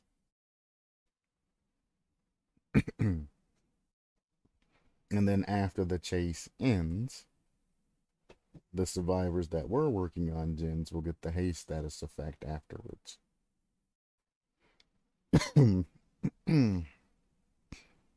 Hmm. Me personally, I like this perk because fuck anybody not doing a gen in that game. But me, as a reviewer, would say that I don't see the particular relevance of slowing down the rest of the game and drawing it out and making it super, super, super long via movement wise. And also, well, putting survivors in a bad position like that. I do like the clause that if you hit a survivor who's not your obsession, that's being afflicted by that perk, deactivates the perk.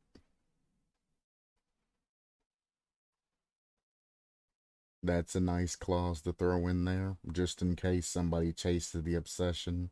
The obsession runs by another survivor, and the killer, switches targets.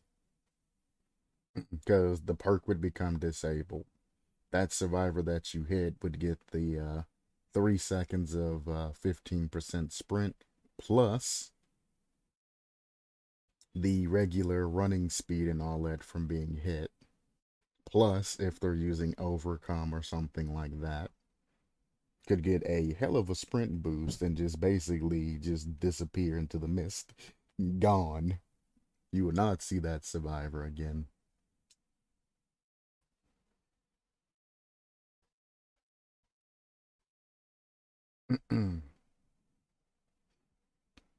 Hmm.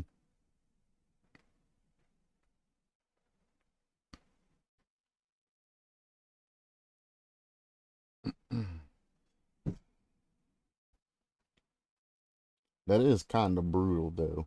Because I mean,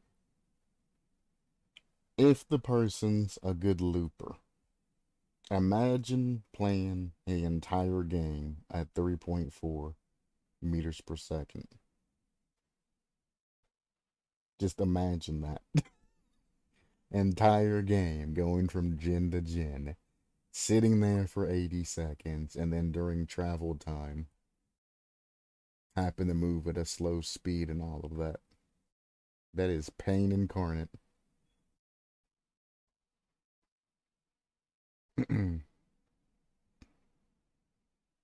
So I think I would limit the activation time on the particular effect. It won't reduce your action but your movement. That is true. If survivors are doing gens and all of that, it shouldn't be a problem. However, slowing survivors down during, going from gen to gen basically forces them to go to the closest gen, which would then in turn force a 3-gen situation. Unless that survivor wants to make a cross trap, run at 3.4 meters per second. Because at this point, it's essentially a ruin, but it ruins your goddamn movement speed. Instead of taking, like, it takes time off the generator because it takes the survivors longer to get to the generators. Honestly, I mean, the activation is chasing the obsession. I would just set a limit, honestly. When the obsession's being chased for, or after the obsession's being chased by the killer for, like, I don't know, let's set a base of, a balanced number. I'm just going to spitball this, but let's say after chasing the obsession for 20 seconds, all other survivor get the hindrance status effect, and you can make it whatever percentage you want for like 10 seconds. And have that activate intermittently. And have a very, very small cooldown in between activations. And then keep the clause in. If you hit somebody who's not your obsession under the hindered status effect, the perk deactivates.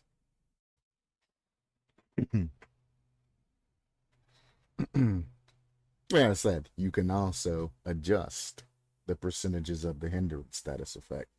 You can hinder survivors 90% of their movement speed. It's only 10 seconds.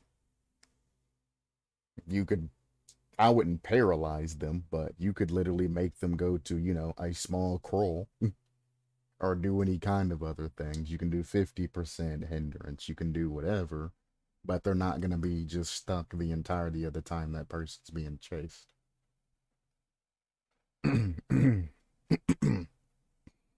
Another way you can do it, which would be simpler, is as long as you're chasing the obsession and the obsession is healthy, all other survivors get the hindered status effect.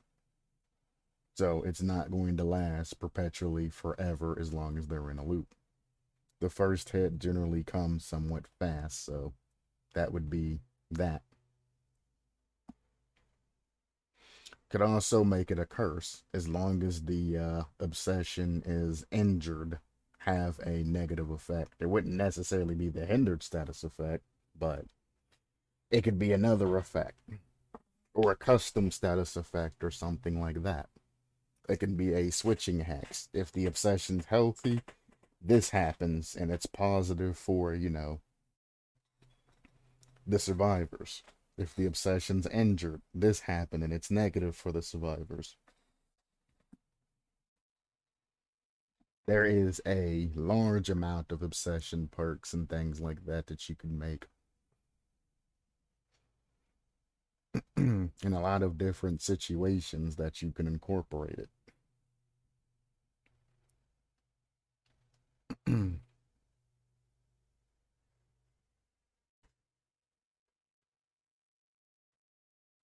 Yeah, that's what I mentioned first, is just having a limit.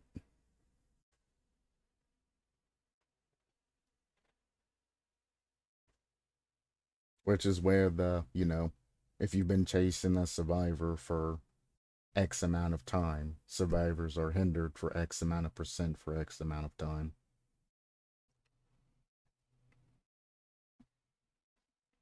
And I just spitballed like 20 seconds or so and then threw them out. Something like that. Could be something that's added to it. I mean, there's a lot of things that can be added to it. That's very open for interpretation and all of that and can be balanced in 1,001 times. It's a very good base, though, but it can definitely be balanced to where a looper like Probs, for example, who can loop a killer 5 generators, the rest of the fucking lobby just be like, man, fuck. Or they'd be like, Obsession, you'd better not get fucking chased by the killer. You might want to just take the down. Just walk over to the killer. If he chases you, let him fucking down you. Just stand there, take that fucking down, get fucking hooked. Like, do not decrease my speed and make this take longer, is where I would be. And if the Obsession didn't immediately go down to get rid of this perk, I would fucking probably cuss him out. It's like, it took me 30 seconds to get the last gen, you son of a bitch. You did this. Go down next time. We had 1 gen left. Just go down. 30-second limit chase, and then the ability is disabled also for 40 seconds.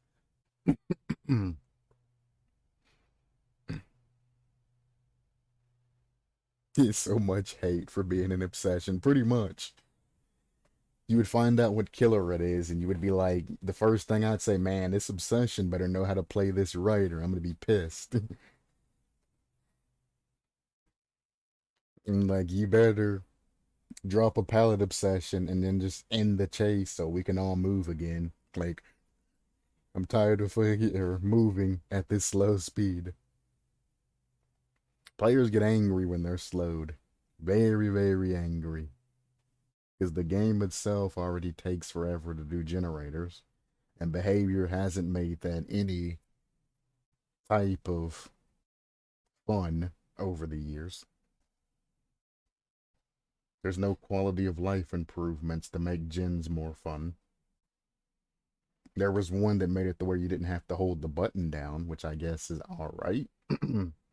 But that's not, increasing the fun of the game. You implemented something to where you don't have to hold the button down to do gens, and then ability to separate from the gen just by running. Why not add something else in and make like mini games or something else that, you can do while doing this goddamn gen? I don't care if you rip off a game like Among Us and I have to just do like the wires and all of that. But it's like, god dang. The most fun in multiplayer I had in Team Fortress 2 many years ago.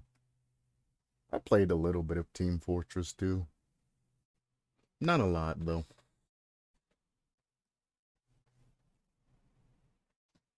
Not a lot.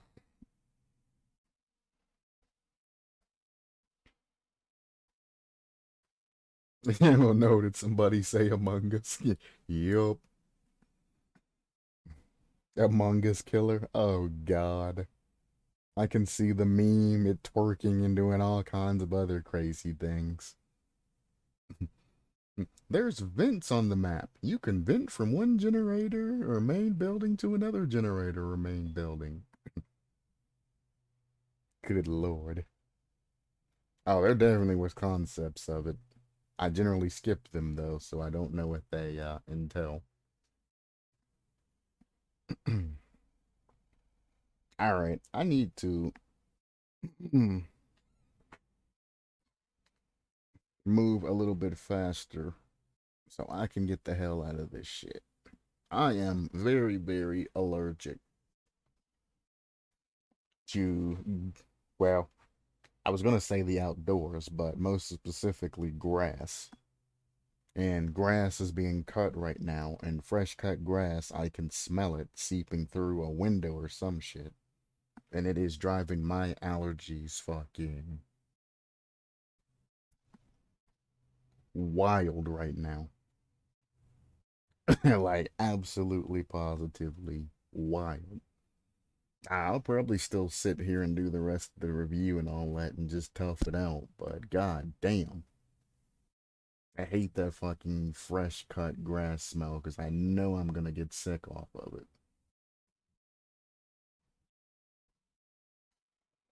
it. I'll just. Oh, my back is starting to goddamn itch and shit. God damn.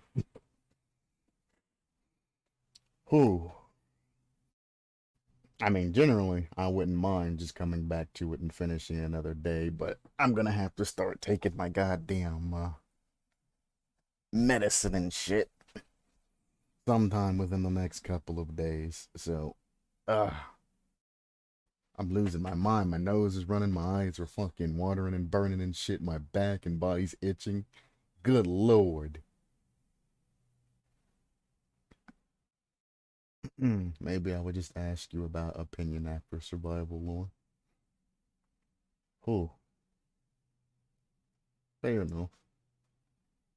We go into overwhelming adoration. Wounded survivors within your terror radius suffers from the schizophrenia status effect.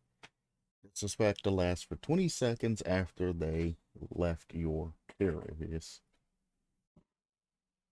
Never had allergy for sure. I do not envy it. Woo! I mean, if you're lucky, you'll go the rest of your life out of it, but you have a very high chance of developing allergies as you get older. I'm hoping that you never have to go through bullshit. Or if you do develop them, you get them from something weird that ain't in a lot of things. Because Jesus Christ. I feel like they're just sitting outside the window, just blowing fresh grass into the fucking window. It's how strong that smell is.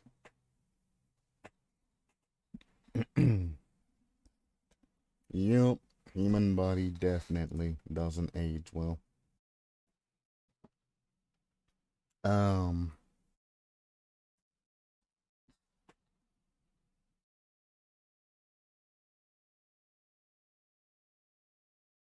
well,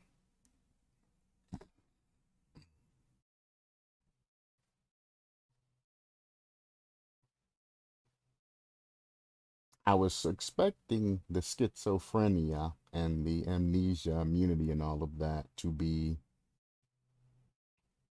part of your killer concept, not part of a perk.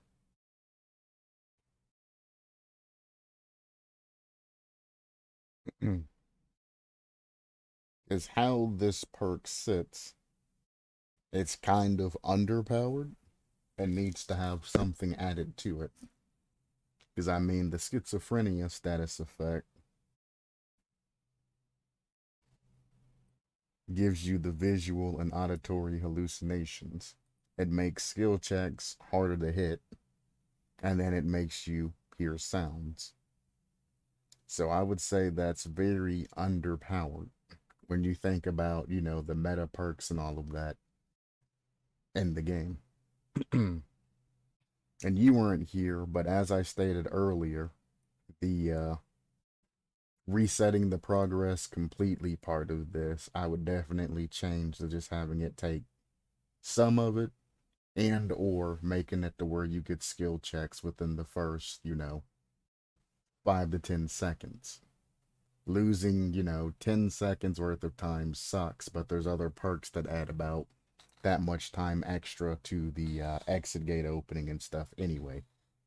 Getting up near the end of the exit gate when the exit gate's opening and then missing a skill check then and losing like round about 30 seconds on that shit is going to be extremely OP and piss a lot of people off. They're just gonna rage quit at that point.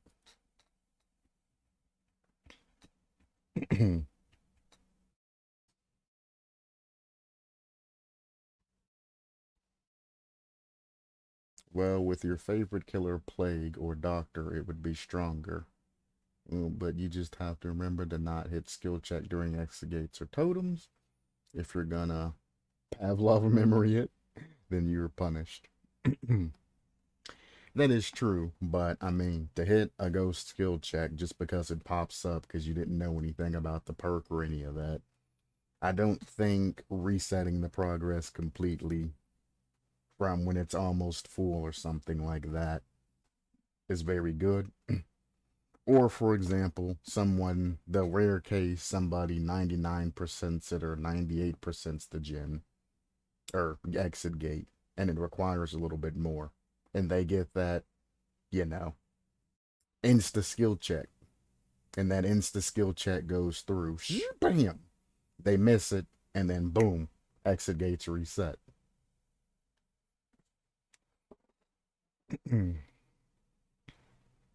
Cleansing a totem, if it happens, I mean, you've just taken the totem from being, a regular cleanse to like booning a hex totem, from 14 to 28 seconds. Booners are used to that shit, so it's probably not going to really bother them. But I mean, it is what it is. But opening an exit gate, that's, a very important mechanic of the game. And having the ability to just lose that particular process is more than detrimental. That's kind of like game ending at that point, unless you have multiple survivors alive and the killer's just tunneling.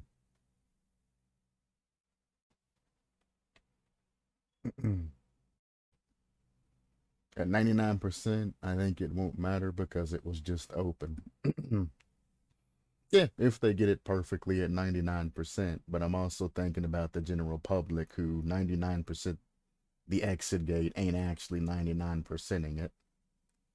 Somebody who's played the game for a while, as soon as you touch that exit gate, they like 99.9% it. As soon as you touch the exit gate, it opens. I've went to exit gates and I've had to hold the fucking switch down for like 2 seconds on top of that, and I'm like, bruh. And if you do get a skill check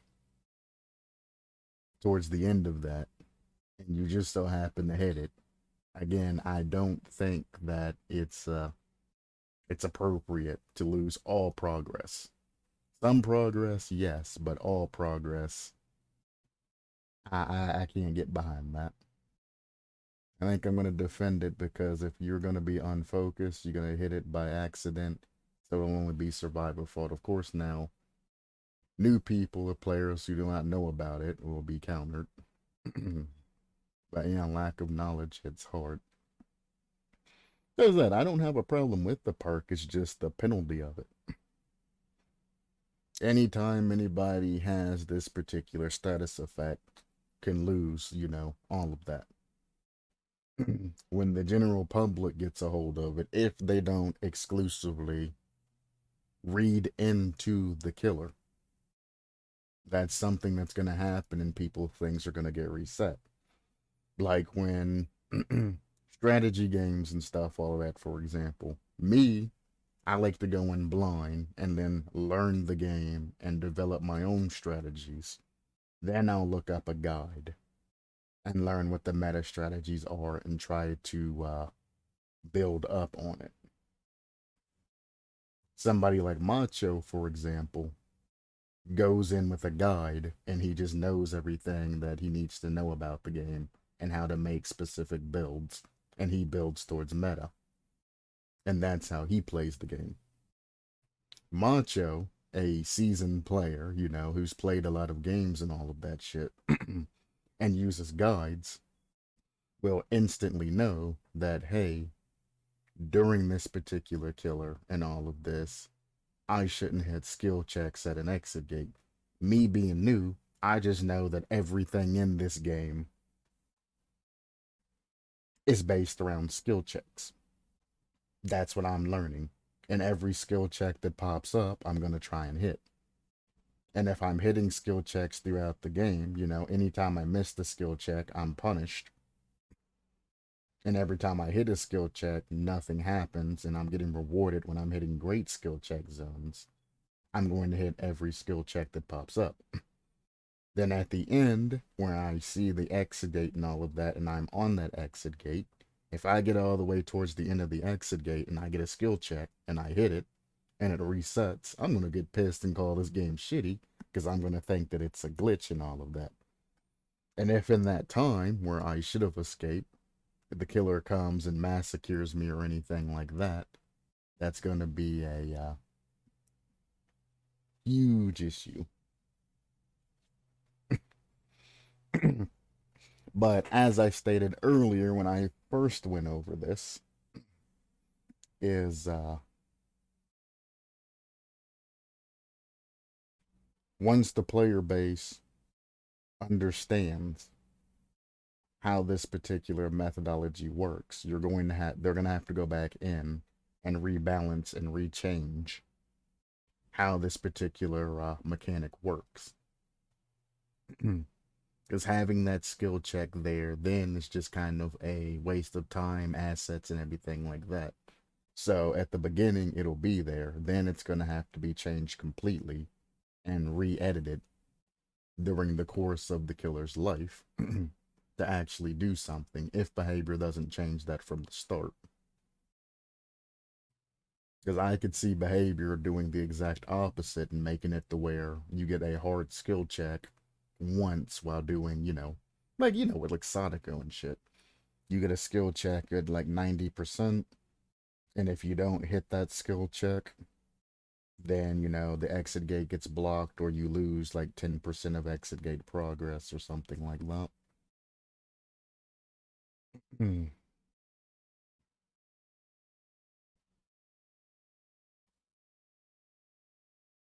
All right.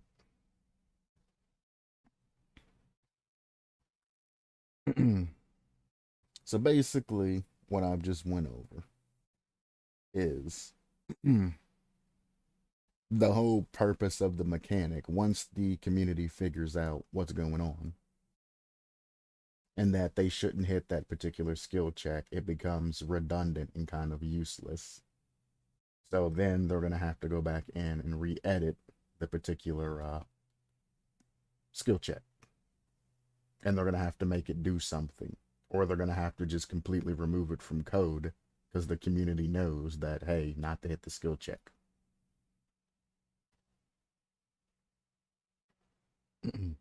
So that's something that kind of needs to be future proofed. And it would probably be better making it to where you have to hit the skill check. And if you don't, you just lose a specific amount of percentages. Then vice versa, hitting it and losing everything. At the end of the day, people are going to get pissed off when their stuff gets reset. However, once they figure it out, there's nothing else really to worry about. Daily reminder to not hit skill check on totems and exit gates. That'd be funny.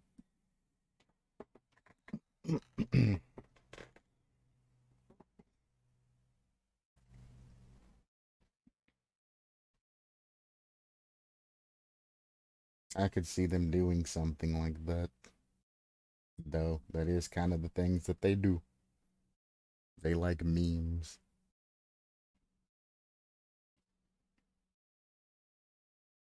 What the for hell? I don't even think you can see that. No, you can see that in stream.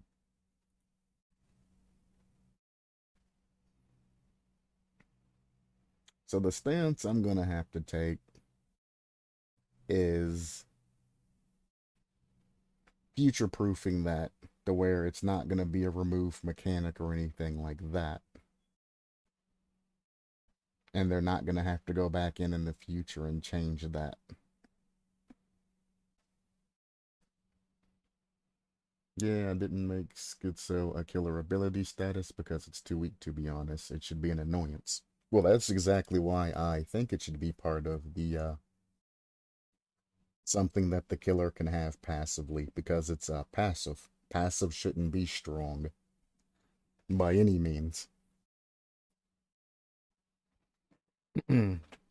That's the problem that I have when I'm actually doing reviews and all of that, is people want to create all of these passive and special abilities that are way too overpowered and try to incorporate them into their killer. Your killer by base, without running any type of add-ons, no perks, no anything with it, shouldn't be able to pick up a victory.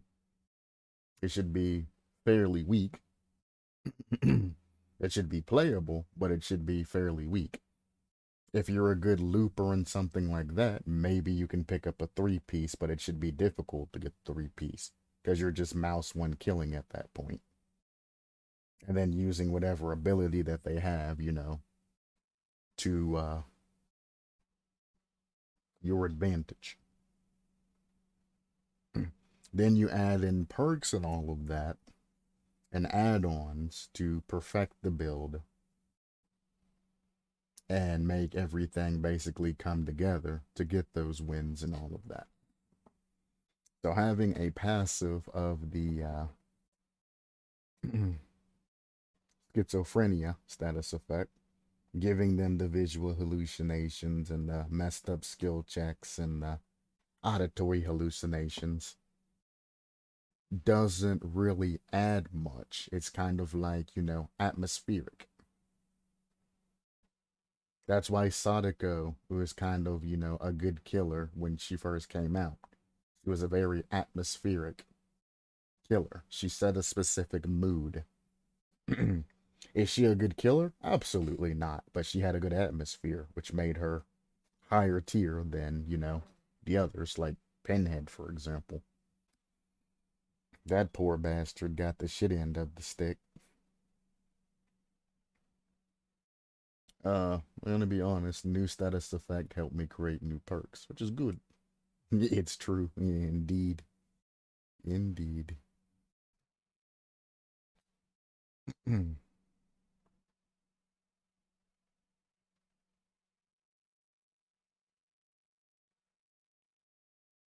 But yeah, when it comes to overwhelming adoration, I would definitely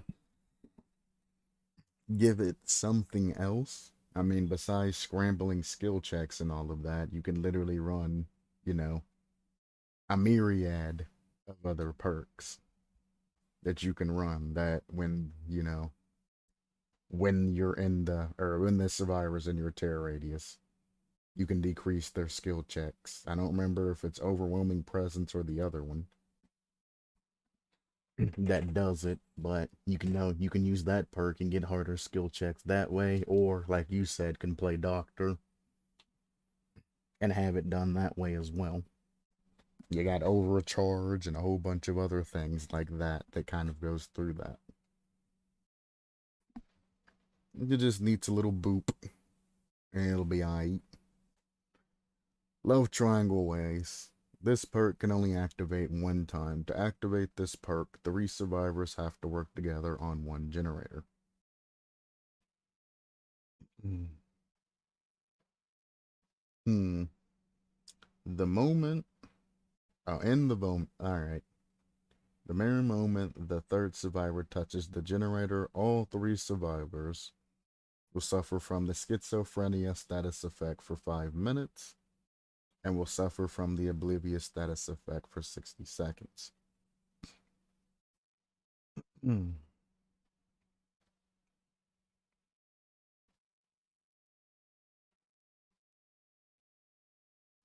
Hmm.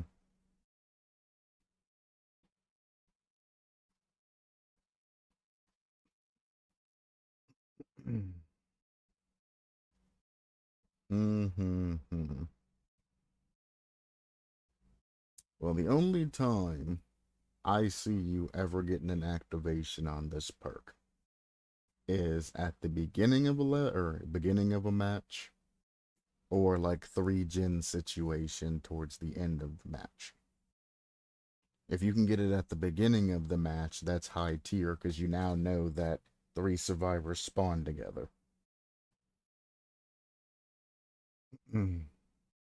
Oh, I'm not even saying anything about the oblivious status effect. I'm actually gone a completely different line from that. It's just the fact that using that particular perk in this particular way, again, the schizophrenia status effect is more like a setting the mood type perk. As it's designed, the only thing that it does is, you get the auditory hallucinations. That's more setting the mood. Fake skill checks on things that normally wouldn't have skill checks. But like I said, you can basically take this clause out because once the public learns of this, they're going to be like, okay, if I'm working on a totem or exit gate, you know, don't hit the skill checks. So you can essentially remove that and act like it doesn't exist.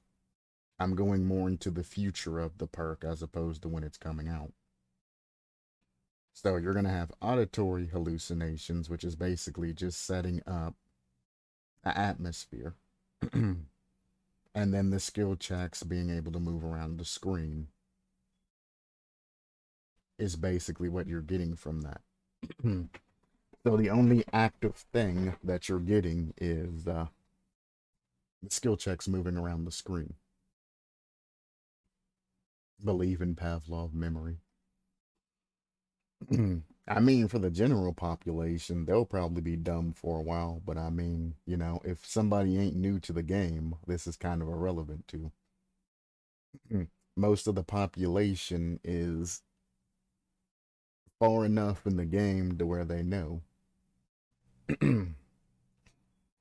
what's going on and things like that. You'll have a select few niche players who are dumb and you'll still hit the skill check, but, this is going to become viral. Behavior release, the new killer. If you hit a skill check during exit gate, it erases all of your progress. Something that big is going to set flags through the community.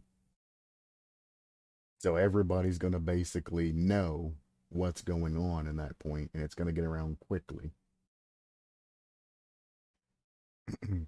And that's going to be the issue is Pavlov reflex. Oh, I understood what you were talking about. But that's the thing I'm talking about. I'm looking at the future of this particular park instead of its current state. And its current state, if this was implemented, yes, it would have an effect on people in the beginning. But longevity of the killer, past public test beta, once it gets through the YouTube videos of, Oats Darva and all of the people that are playing it that have hundreds of thousands of people that also play the game and watch him play and watch him explain things, the jig's going to be up for a large amount of the community. And the rest of the community that don't watch YouTube videos or don't stay informed or up to date or play the PTB are going to catch on eventually too. Which besides, the select few, like 5% of people who just don't learn, that's going to be basically, it's not going to pertain to them. Then again, like I said, behavior is going to probably change this up and try to add some sort of clause to that to make that more worthwhile. They're not going to leave it as is. They're going to add something to this to make it to where they won't have to come back and change it later on. And if they can't think of anything, they'll probably remove that or change it to where you have to hit the skill check or lose X amount of percentage.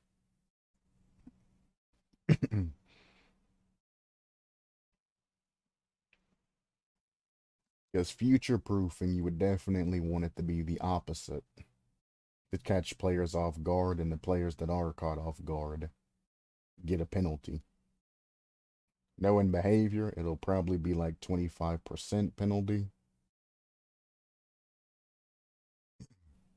Which I mean is more than enough time to fuck a survivor over. More than enough. Because I could see behavior doing a hard skill check and you losing 25% penalty for missing that skill check. That's a behavior thing. Or them using the Fury of whatever, Fury of Sorrows or whatever it's called, using the back to back skill check system and doing something like that.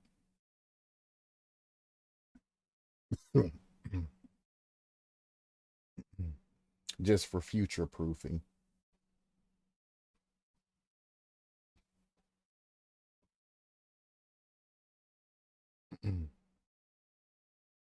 But still,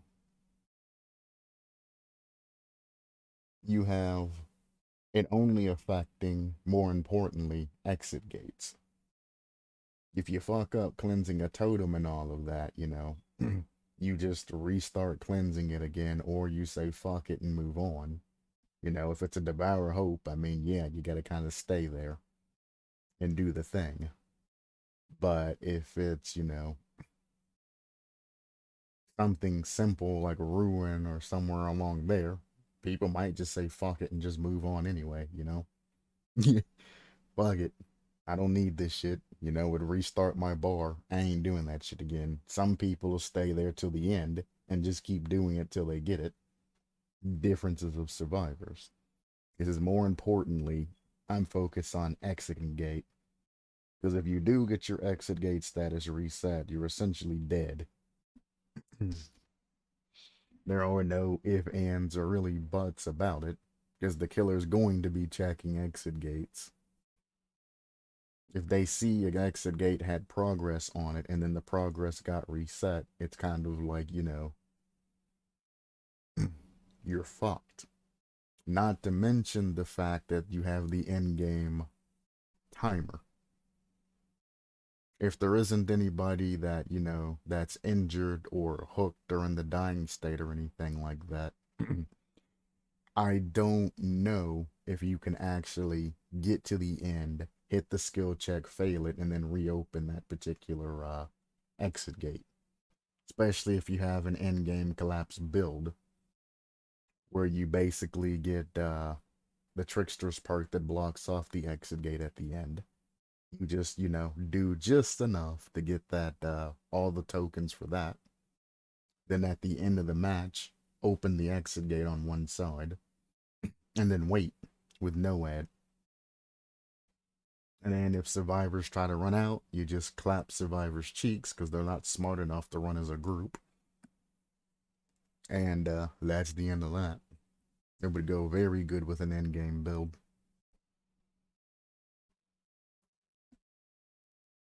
Not Oats Darva. I actually did a video on that if you're interested in seeing that. It turned out very well for him. If you want to see an endgame build, that's where I'm getting the information from that from.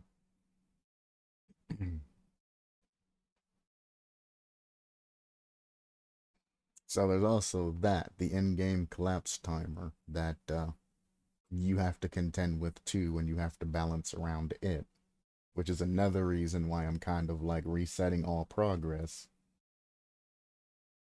towards the end would be hugely detrimental to the game. You're basically dead if it resets. That's kind of game over for you. But if you make it, within the first, 10, 25% of the exit gate opening, there's at least a chance, maybe a chance, if they have enough time and all of that, and they're on the exit gate like immediately.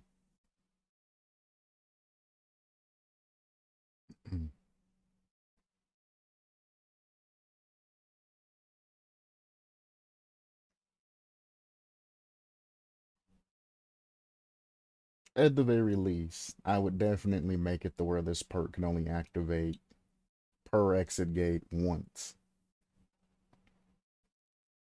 At the very least.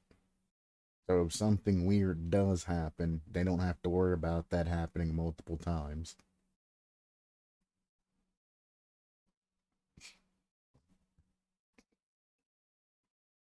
Yeah, like in Love Triangle. Perfect. Exactly like in Love Triangle. But that's at the very least, do it that way.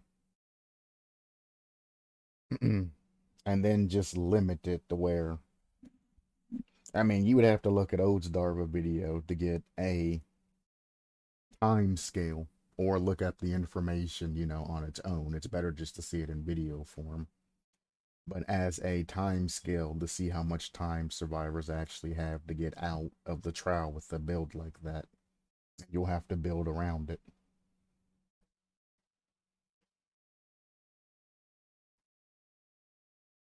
Keep it as minus 25% progress, 8 something to overwhelming honor. Yeah, a little fix is required. I sometimes watch Oats. Yeah, I sometimes do too. I'm not like an avid watcher, like Macho, but yeah, sometimes. I can check this in-game build after your stream. Yeah, it's definitely worthwhile. Some of it is survivors being stupid, but I mean, survivors are always going to be stupid. I know him because, yep, there's old Dark Souls 2 speed runs. Yup, exactly. Dark Souls 2. I love Dark Souls 2. I played Dark Souls 2 more than I played Dark Souls 3 and 1. I love the chess. I'd always call it the chess mechanic combat in Dark Souls 2. Is literally playing a game of chess. You think about what you're doing, and once you commit to the action, you're stuck to the action. The iframes were limited to where if you dodged at the correct time, and the sword kind of skimmed you or all of that, you were fine. But it's not like Dark Souls 3 to where you can literally dodge into the sword head and be completely safe.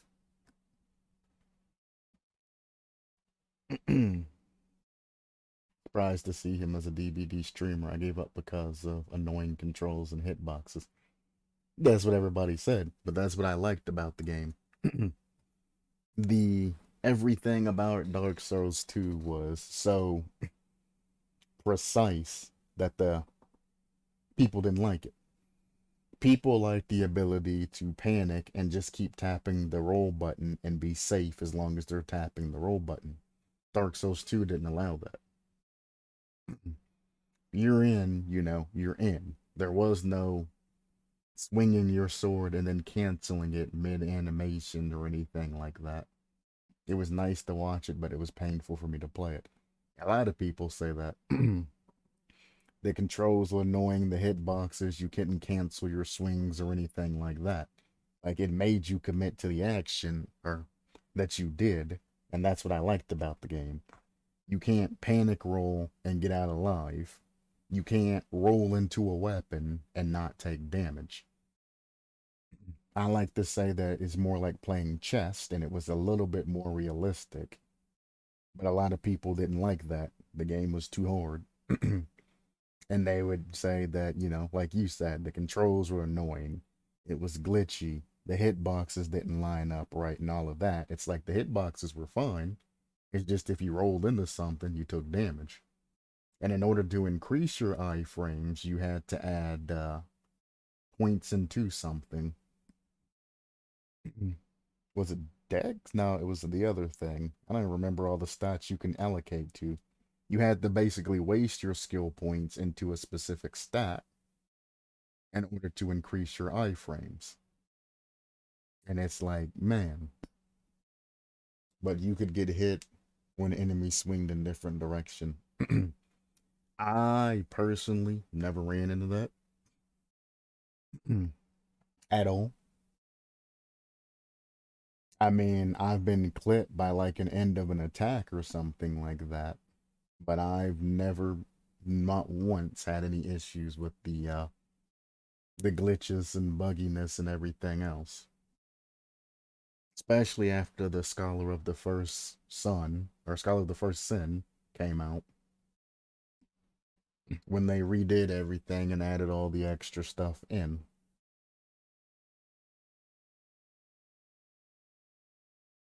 But the late game bosses had so much one shot potential, so that's another story. Well, if you didn't wear armor, yeah. Didn't wear armor, didn't have all of the vigor and all of that. Definitely. Proper armor to counter that, all the vigor. Because in Elden Ring, that's the thing that I see most players are lacking is vigor. They run all of these, points scaled up high, and they waste points by not getting vigor.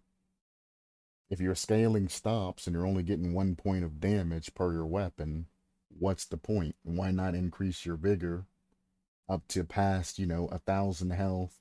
Well, that's actually kind of low. Like 1,500 to 1,600 HP and be able to take a couple of hits instead of dumping it all into what's essentially a useless stat, or let's not say useless, but a diminished return stat.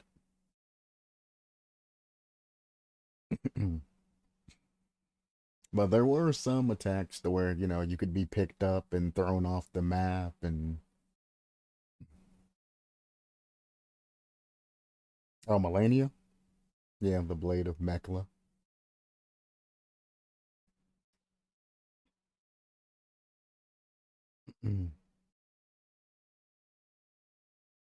Well, that was by design. The grabs are by design, but you know that you can now break out of those grabs, right?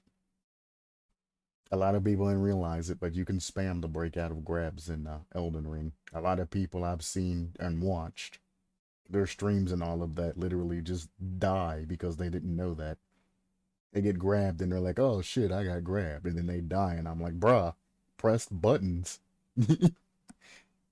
Spam your left and right fucking buttons to break out of that shit faster. Some grabs were an insta kill because that's just Dark Souls design.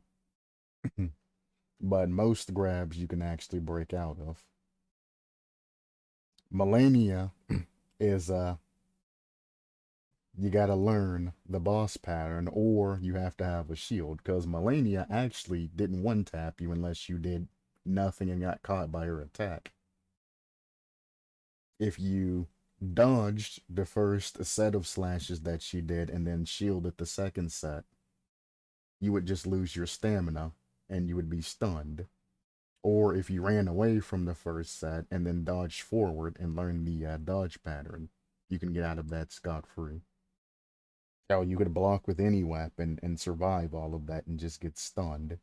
Or if you had some, Mungo Dungo armor on and blocked, you could survive with a decent amount of things. Uh, I played without many spoilers, so I didn't know much during playthrough. But I mean, everything that I learned, it's just something, a strategy that I formulated with. Because as I was watching, well, Chase the Bro was who I watched. As I watched him playing it, I figured out all the boss patterns and all of that way before he did. And he kept dying because he was trying to use the Moonveil katana against her, but she's very, very heavily resistance against things like that, so it did no damage to her. I mean, it wasn't that hard for me, but I had to be nuked 18 times by two of her attacks to figure out how to dodge them. Case did that shit for 4 hours. 4 hours. He fought that boss with the Moonveil katana. Then he switched to the halberd and beat her in one attempt. It was the most funniest thing I ever seen in my life. Because only Blade mode from Metal Gear Rising was game ending and Flower Drop.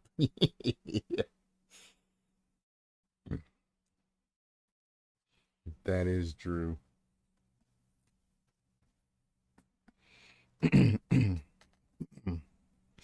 But that is the Dark Souls experience. Getting killed by bosses over and over till you figure it out. That's Dark Souls. A lot of people that are like, I suck at the Dark Souls games, it's because they don't have patience to fail and fail and fail and fail and keep trying until they figured out what the hell they're trying to, do or learn the caveats and all of that. So I figured out the spell working the best. It was Stars of Ruin, had the dodge good, range, nice damage. True, very hard to dodge. Well, for bosses with a very good range and nice damage. Indeed, indeed. Not very good in PvP though, unfortunately. It's just kind of a nuisance and an annoyance. It's good for making people back up off of you, though. I will give it that much, but besides that, it's just annoying. Like the goddamn dragon breath that everybody likes to use. That shit is just annoying. I should definitely turn the dragon breath off during invasions.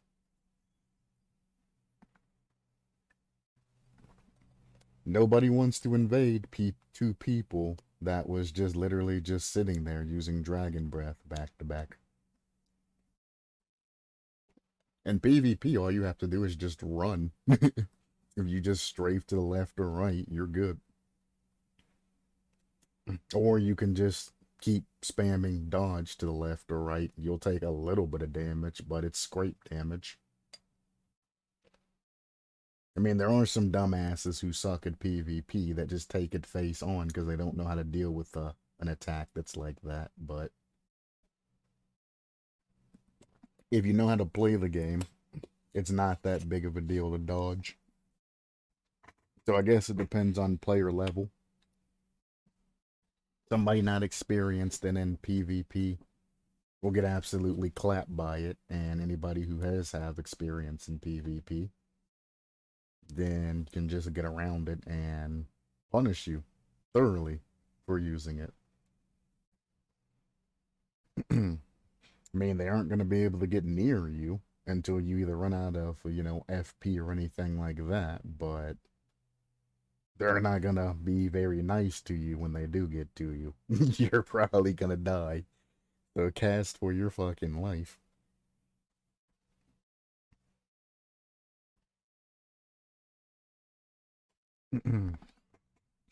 But to be fair, I did a lot of PvP in Dark Souls 3, and so did Chase. So, me using my experience and seeing him and he PvP and using his experience, I kind of understand because I played the shit out of that shit.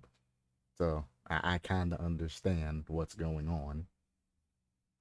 And I guess for a regular person, the Stars of Ruin would just completely destroy. So I can see how it can be good in PvP and invasions and all of that if you don't know what you're going up against.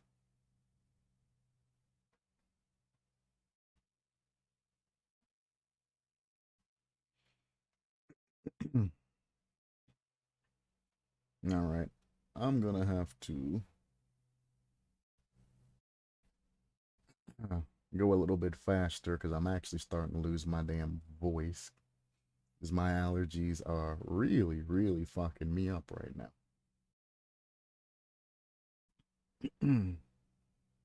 I mostly use 1v1 mode in DS3. I had a hard time with gankers, so it was nice experience.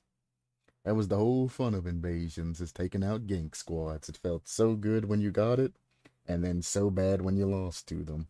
Because they would point down and teabag you and shit.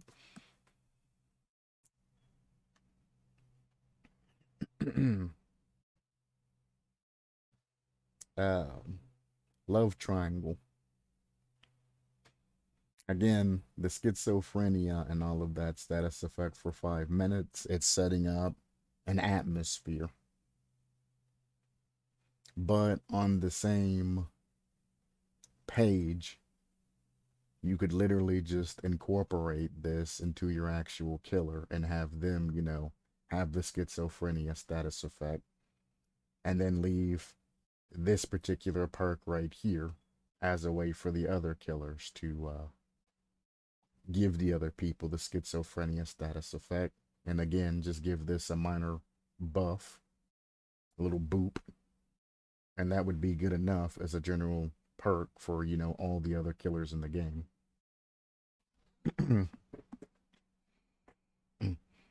This perk is just kind of I mean, the oblivious status effect is obviously great for this particular scenario because it gets rid of your tear radius, and you weren't there in the beginning when I was talking about all of this. So I could understand why, you're not getting what I'm saying because you wasn't here for when I talked about this earlier. Having the oblivious status effect is actually good for the schizophrenia perk because you need to be stealthy. You either need the undetectable or you need to get rid of your presence to the survivors. So the sounds and all of that can basically distract them from doing, your own killer things. However, the schizophrenia, I as the status effect, again, I don't see very many uses for it as it's implemented except for the setup as like ambiance. It's to set the mood and everything for the game. Which there's nothing wrong with setting the mood, but I wouldn't use this in exchange for a meta perk on another killer, for example. If you buff this and made it worthwhile and had an ambiance effect on it, being the schizophrenic status effect and all of that, giving you, things like that, it would make sense because it has value and it disrupts the survivor's healing or hearing and all of that. And the visual hallucinations, etc., etc. I also mentioned earlier about using like phantoms and ghosts and shit in conjunction with the schizophrenia status effect earlier as well. It's like the schizophrenia status effect as a status effect on par with the others in the game, I would have to say that it's fairly weak. However, it can be made to be a lot stronger and actually, stand on its own and actually be of like super good help. I mean, depending on how the sound balance and all of that shit is, anybody that has boosted headphones on, things like that, it's going to completely fuck up their experience. Especially if you can erase the killer's presence. It's gonna fuck them completely up because they're not gonna be able to hear shit. And the sounds that they are listening for are gonna be playing, in intervals. So they're not gonna fucking know what's going on. Plus the hallucinations and everything else that's going on as well. But again, I can't say that a lot of people would run Love Triangle as opposed to, Ruin and Barbecue and Chili and all the other meta perks. But I mean, it's hard to get a perk to be replacing of a meta perk. I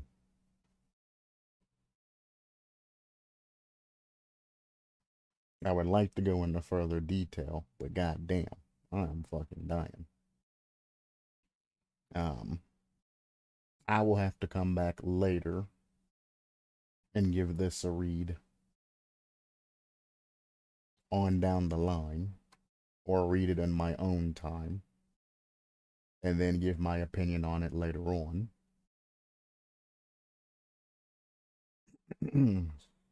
Because my voice is shot.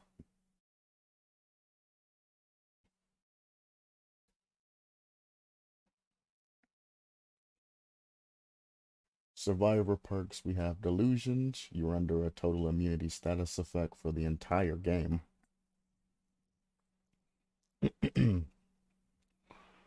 30 seconds after start of the game, you suffer one random negative status effect for 60 seconds. After 60 seconds, you suffer another negative random status effect. This repeats endlessly. The negative status effects you can suffer from are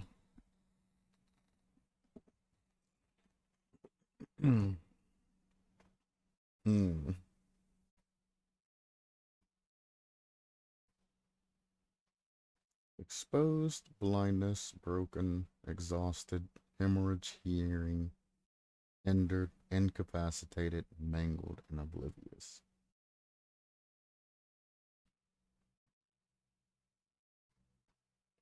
Then, a side effect of after being put into the dying state by the killer, you grant him an amnesia status effect for 8 seconds.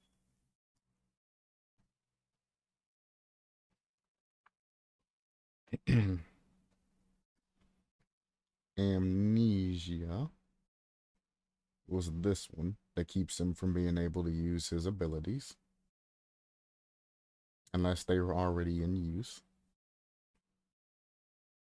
Which gang squads are gonna love that shit.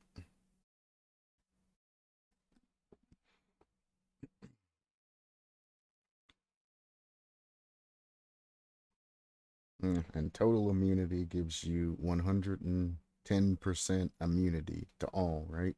Yeah, all negative effects. Granted by the killer. That is still only by the killer. So hexes and things like that still have their effects. But anything that the killer would give you gets nullified. In exchange for that,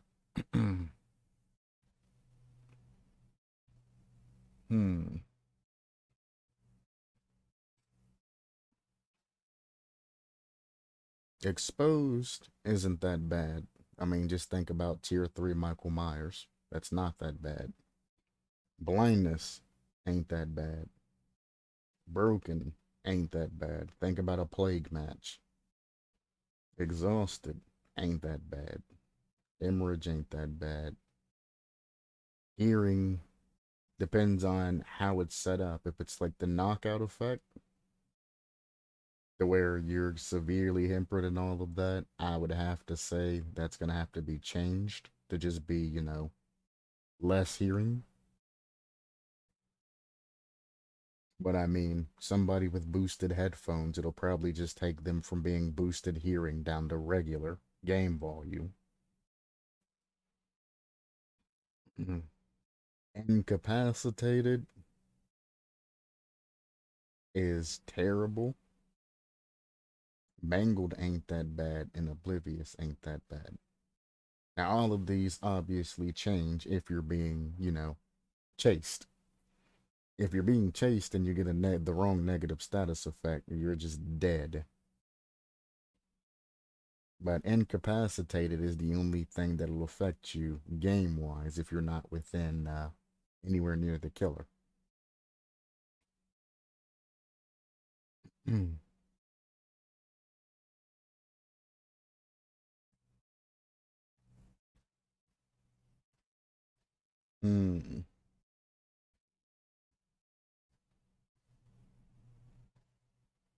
But I mean, to be fair, if you ran this particular perk and you ran Vigil, which I believe is like a 20% reduction in all status effects, you can reduce that by 12 seconds, and you'll only have each effect for 48 seconds.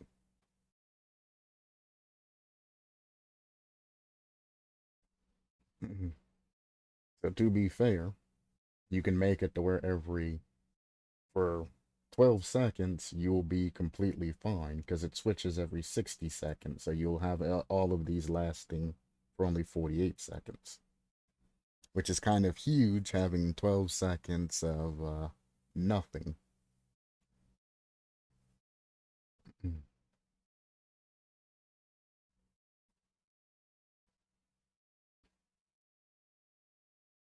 But it's also nullifies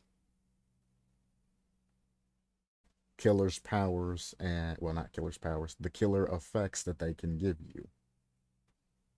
So it's kind of canceling killer's powers entirely in that aspect. Like Plague. Plague will no longer be able to break you, but she still has the red goop that she can hit you with, but you'll no longer get broken. Michael Myers will no longer have the exposed effect on you when he's in tier 3. That's kind of huge for Michael Myers, being able to get that tier 3 and getting those insta downs and all of that. But he can still pick you up and hit you with the Judith's Tombstone, or the photo, I guess now is what it's called. Legion, it completely nullifies Legion, actually. There's nothing Legion can do to you.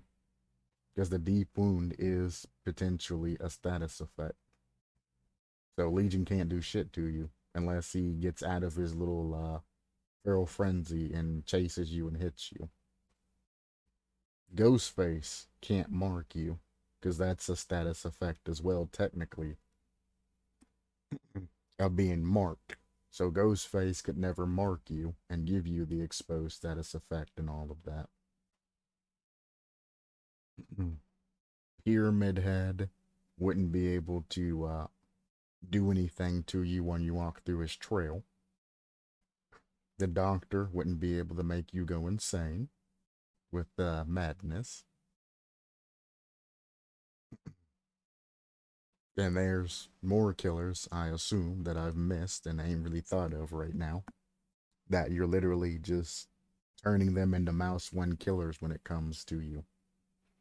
And that's kind of one of the problems with using the total immunity, is the fact that if a gang squad says fuck it, and they're not even trying to be malicious, they're just like, hey, let's have a random, thing, and they try to make like a stream out of it, and they go against the killer who, like Legion or something, for example,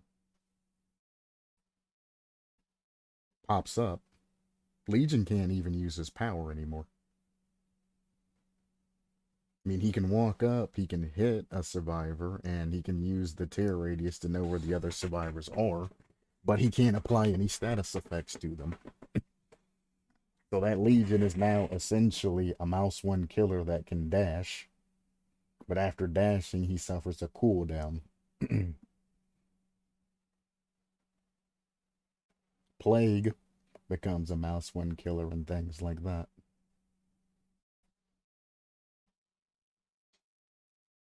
Vigil is 20%, right? I can look it up. Let's see.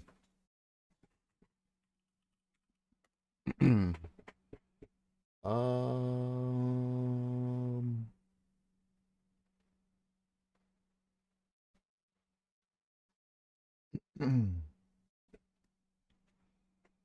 hmm.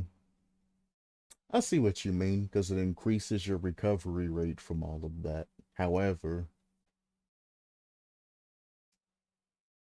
well, I guess if you design your perk for it to set a particular status, you would have to add in a clause to your perk and saying that, yeah, yeah, I can wait for another stream to read the survival lore. I can't guarantee if it's going to be sometime soon, though.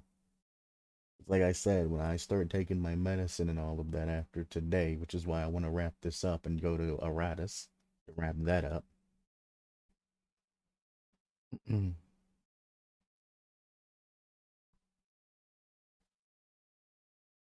But you'd have to write a clause or write the perk out differently to where it sets a specific, kind of negative status effect.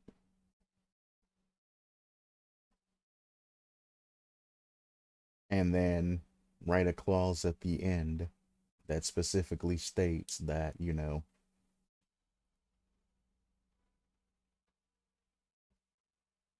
well, you can't use Vigil, so you would have to write it somewhere like,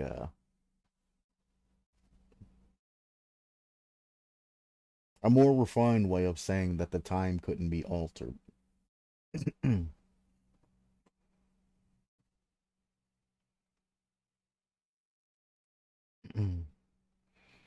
Because as it's written, how it would be implemented into the game is you would receive the negative status effect for 60 seconds.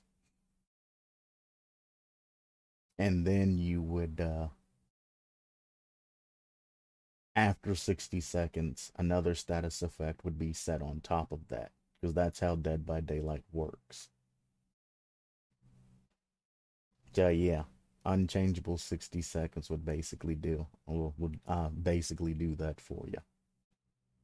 So definitely add that clause in so nobody tries to waste time with Vigil and it won't work. You can even add an example in afterwards if you want, but I don't think it's necessary. But yeah, definitely get that keyword in there. So the Vigil exploit. will not work.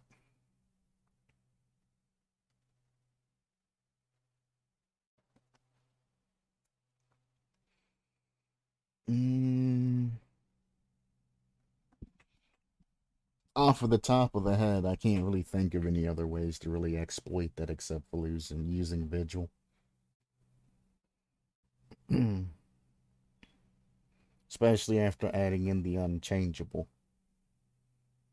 Because to be fair, if you do have like the hemorrhage status effect example, for example, and you used or healed yourself, because hemorrhage goes away if you're healed, that would give you the rest of the time without a status effect. However, if you make it an unchanging 60 seconds, that's no longer an exploit that can be used. So that's good. Yeah, the beta test would show how strong this perk is because you can get random exposed and be down immediately. Even if you can get the random exposed, you got to keep in mind though, you have to be near the killer when that happens. So it's kind of RPG. But I am interested on how behavior would do this. Would they keep it how it is, or would they remove and take things out and nerf this perk? I'm just curious because behavior could do anything with this, and I'm not entirely sure which direction they would take.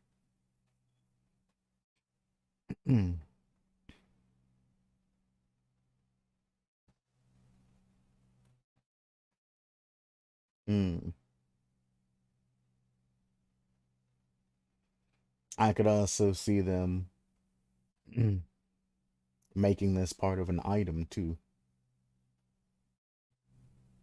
to be honest with you. Incapacitated would prevent Gen Rush, etc. You would offer your life to RNGesus pretty much. The main things there, or the main one out of all of that, is definitely the incapacitated status effect. That is by far the only effect that you could get value of being, you know, a killer. That is the only thing that they could get from that. But you're essentially trading nullifying the killer's power for RNG. Hmm.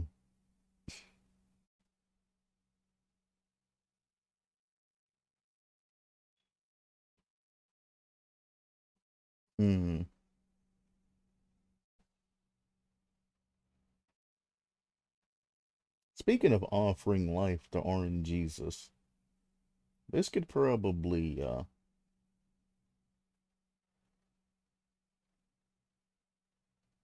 be changed ever so slightly to be like no mither, to where you just offer life in order to get an effect, or to skip an effect, I should say.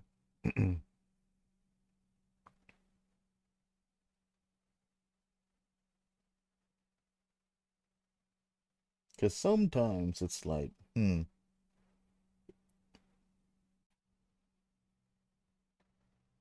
maybe a benefit for a killer that could land this effect and was canceled should be rewarded. Or a reward for downing this player. Like something. Like it's an extremely strong perk. But it's also like, damn, I feel bad for, you know, some of the meta killers that you see ran all the time. You know, this does nothing against something like the Blight, for example, because he uses his speed, gets to you, and then hits you. He doesn't give you a lot of status effects. It's the bouncing to the hit. So it would do nothing to Blight, but it would do something to Legion. So it's like, yeah.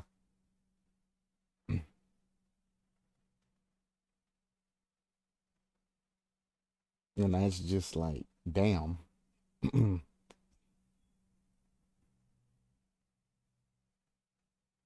The killers definitely need something. But I mean, to be fair, you're only protecting the survivor that's using this particular perk. Also, you might as well make this survivor the obsession too. Because I mean, most obsession perks reward you for leaving the obsession alone. And then at the end of the game, well, nah, that wouldn't be good either, because then it would just eat Rancor. Anybody playing Rancor, it would just completely eat that shit. Well, no, because that's a hex perk. Yeah. Making this person the obsession would work very well.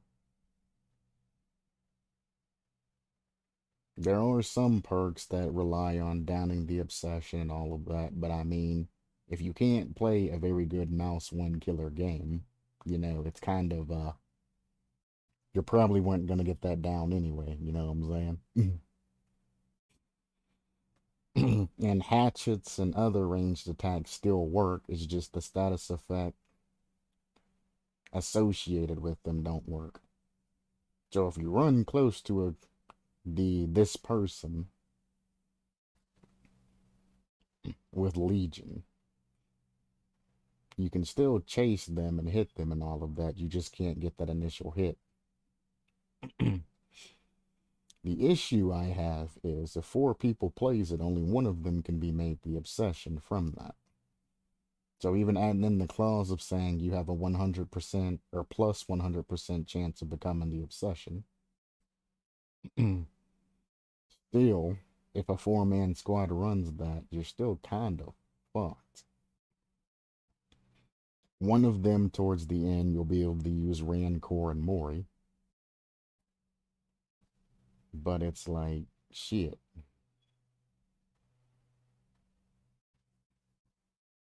The rest of them still get off scot-free. But I would rather pick up 1 kill than not get any, because I'm stuck mouse 1 killing the entire match. And I'm bad at it.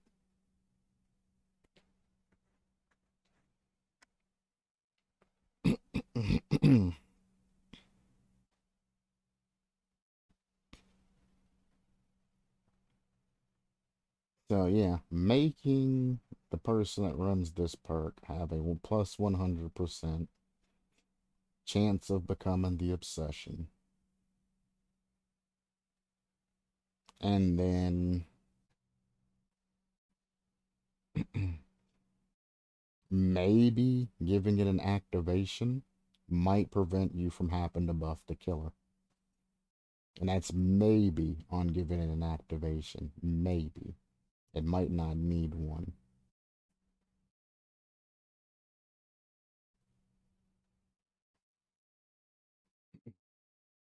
But I mean, an activation can be something as simple as cleansing a totem. Or cleansing a hex totem and making it really fucking RNG. So if the killer's not running any hex totem perks, you don't get this perk at all. The ultimate RNG. It's like, oh man, he's not running hexes? Well, fuck, I ain't using my perk this game. Wouldn't that be a fucking kick in the teeth?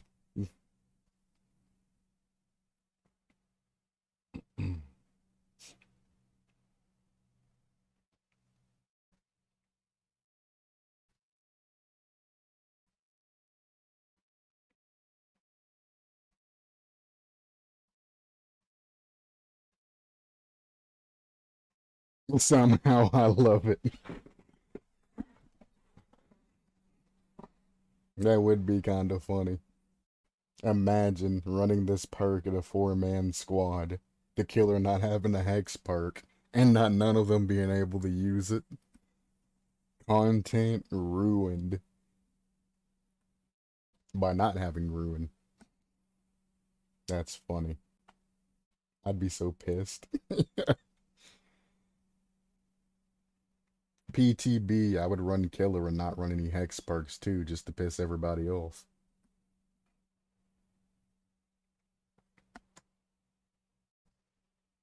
Obviously. That's kind of a joke, but just an example of a possible activation. Maybe I will gain immunity. Immunity is everything except for the negative status effects with a killer excluding exposed, hindered, deep wounds, sleep penalty, and madness. So you go from total immunity, and then after time into the game, you then switch to regular immunity. Oh, you start with immunity, and then you go up to total immunity. Gotcha. I mean, you could make that into a token perk. That is very, very much true. The Devourer of Hope for survivors. Hmm. You could finally get revenge on Devour Hope users by having your own variant of the perk for survivors.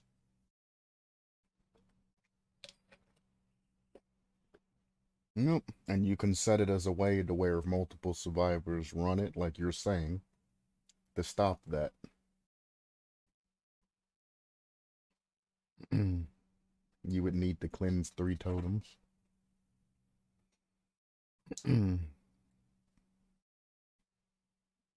totems, you could make it 3 unhooks, so they have to expose themselves to danger. All kinds of things like that.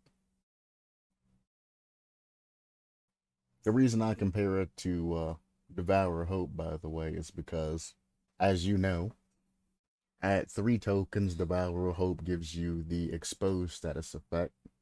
And then at 5, it gives you the ability to Mori as part of their 5 token system. And then at 3 tokens for this particular perk, it would be regular immunity, which gives you basically everything except for the killer's perks. And then total immunity at 5 tokens. So it's kind of on par with the Devourer Hope. But I mean, 3 tokens is fine too. Or 2 tokens, or however many tokens. Guess it'd be 2 tokens because there's only 2 perks. Would be fine too, but you would have to make it considerably harder to get. Like protection hits or something.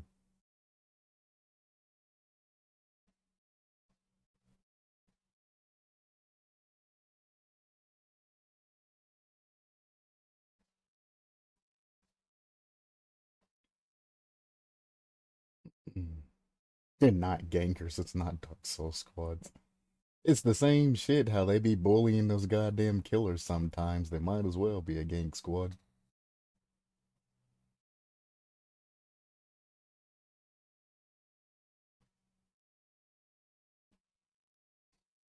I don't know. That's something you're gonna have to yeah, I hate how people teabag. I mean, I don't mind teabagging and all of that. At the end of the day, it's a cat and mouse game. The survivors have to run from the killer. They really don't have any way to damage or kill the killer like they can, like Jason Voorhees in Friday the 13th. The survivors can literally stun Jason, knock the fuck out of him, surround him, knock his mask off, and then inevitably kill him. If you have a ballsy as fuck Friday the 13th lobby, you can be overwhelmed and the killer becomes the hunted. And Dead by Daylight, it doesn't really matter what you can do, but you cannot, kill the killer. The killer is the absolute, thing in that lobby that exists. So happen to run from this killer and use your wits about you and survive. I think it's fair for a survivor to have that celebratory teabag as they walk out of the map. It's just that the community has deemed that as a toxic action instead of something that you kind of deserve because you survived the trial. And they've kind of gotten away from the lore of that. Because I mean, I don't particularly mind if survivors are at the end of the trial teabagging and shit like that. What pisses me off is the survivors that are on like large maps that like to wait at the exit gates for me to get there. I'm like, dog, you're literally just waiting at the exit gate, waiting for me to show up, and then you're gonna walk out. You're wasting so much time, so much time for me to get there. If I'm chasing you, you escape, or I come up on the exit gate chasing somebody, and you teabag me, twerk, shake your ass, fucking showboat and all of that, or come and take a hit before you leave, I don't mind it. But when you're wasting time, like the last guy's at the other exit gate, and after I deal with his buddies, I have to walk all the way over to the other exit gate. Because he wants his, that's when it's annoying, and you're kind of holding up the game. It's like, just leave, guy. When I'm not streaming, I generally just like pull out my phone and start looking up shit. I'm like, fuck, you'll leave eventually. I ain't fucking walking over there. I'm too fucking lazy for that shit. Like, fuck that. He did his best, and they just click and teabag in the exit gates. That's it. Teabagging's not really bothered me, but I do play Killer and Survivor both equally. So I understand, from both sides. As a survivor, especially if the killer's been chasing you all game or playing dirty or something like that, being like, ha, gotcha, bitch, and then walking out. Because I mean, killers do the same thing when they hit you when you're on the hook and they shake their heads up and down at you like, yeah, I got you. Or they teabag you with like Ghosty Boy or something like that and try to assert their dominance because you played a good game. It's the same thing. So, I mean, it goes both ways. And both sides of the community always end up being angry with the other side and saying what they're doing is toxic when they're doing toxic shit too. So it's like both sides are hypocrites. But I've played both sides, so I understand why both sides do it. Well, I always teabag, face camp, and killer when I escape. But see, that's wrong though. He's still technically doing his best and might not be a valid attempt in what's considered good by, behavior means. It could be against terms of service because it actually is, but still. He tried his best to get that one kill and you escaped. So it's kind of the same premise of that. That I'm like, I don't mind it. If I escape, I'm gonna teabag the shit out of the killer a couple of times. Maybe give him a wave before I leave. Might drop my item before I leave as an offering, and then I'm gonna go. I'm not gonna sit there like some survivors do and just do that shit for fucking ever and make, a whole show about it. But I'm gonna get mine and say, ha, I got you, bitch, and I'm leaving. And when I'm killer, if I have that annoying survivor who wants to flashlight me and do shit like that, I might give him a swipe or a teabag when I down him and then move on, because, well, time is of the essence. But on the same thing, if he does escape from me in the end, I can't get mad if he teabags me when he's leaving. No matter what you do in life, somebody's going to be offended at what you do. It's basically the situation there. I know people who are killers that become toxic as fuck just because they got pallet stunned. And I'm like, what did you expect? You ran right into the pallet. Well, he pallet stunned me, so I'm gonna face camp him. I'm like, bruh, I did a Q1 off of a guy that literally walked out of the basement as a basement camping Bubba. And there was a survivor just standing there at the window, waiting on him to go by so he could walk through the window. And he literally chased that survivor and then face camped that survivor in the basement when he caught him until that survivor DC'd. And I'm like, that survivor probably didn't mean any type of respect, but he was like, that survivor was staring at me, so I'm going to stare at him when he's on the hook. And I'm like, what the fuck? That survivor didn't point at you? He didn't teabag at you. He was literally just standing in the window when you came in a basement. And you took that as disrespect. And it just blew my mind. I did a Q1 off about it. And then I blocked that motherfucker off of my recommendations and all of that. Because he was always being fucking straight up toxic. He is a terrible content creator.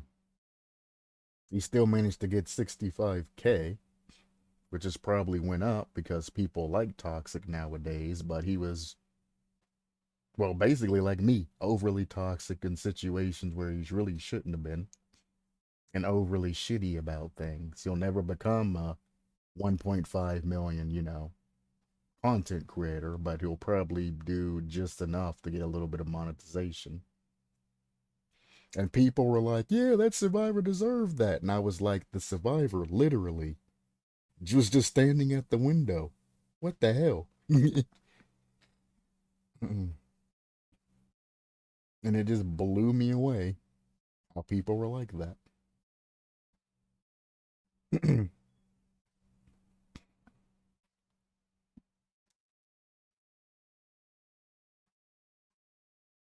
Well, it depends on where you look. Well, come on, that's XQC. You can't use XQC as a base. XQC has been around for a long time. Yeah, I know exactly what XQC is. XQC didn't get his publicity and all of that from that. He's been around for a long, long time. Like Ice Poseidon, who literally fucked over his community. Been around for a long time, but so has like Northern Lion and Markiplier and shit like that. They've been around for a long time, so obviously they're gonna get popularity from that, just being around and streaming for that long. So I mean, XQC really ain't someone you can use an example as a popular streamer who's toxic. That's kind of, he got there through just the sheer experience. But I mean, there are a lot of streamers like Chase the Bro, for example, and Markiplier and Northern Lion and a whole bunch of other streamers and shit that I generally watch who aren't toxic in the slightest, and they have a couple of million. I mean, they're toxic to their friends for it, but it's for like being haha funny friend toxicity, but not to the community. But I mean, there are a lot of people, like you said, that are just straight toxicity and they get popular just for being toxic. That's their brand. Like Jay Slat, for example. I see a lot of his content and shit. And he's kind of haha friend toxic, but he also takes the shit way too far. Like same as with Mizkiff. They're toxic as fuck. And they're super popular. But yeah. No, you're correct. There is a lot of streamers that have definitely gotten their fame due to toxicity. I do indeed agree with you there. There aren't a lot, but there's also, on the same coin, there's a lot of streamers who aren't toxic. That they do definitely like watching the toxicity, but that's human beings. Yep. Same with Ninja. He had that rivalry with that other dude that I can't remember right now. No, it was XQC. I think is actually who he had the rivalry with at that time.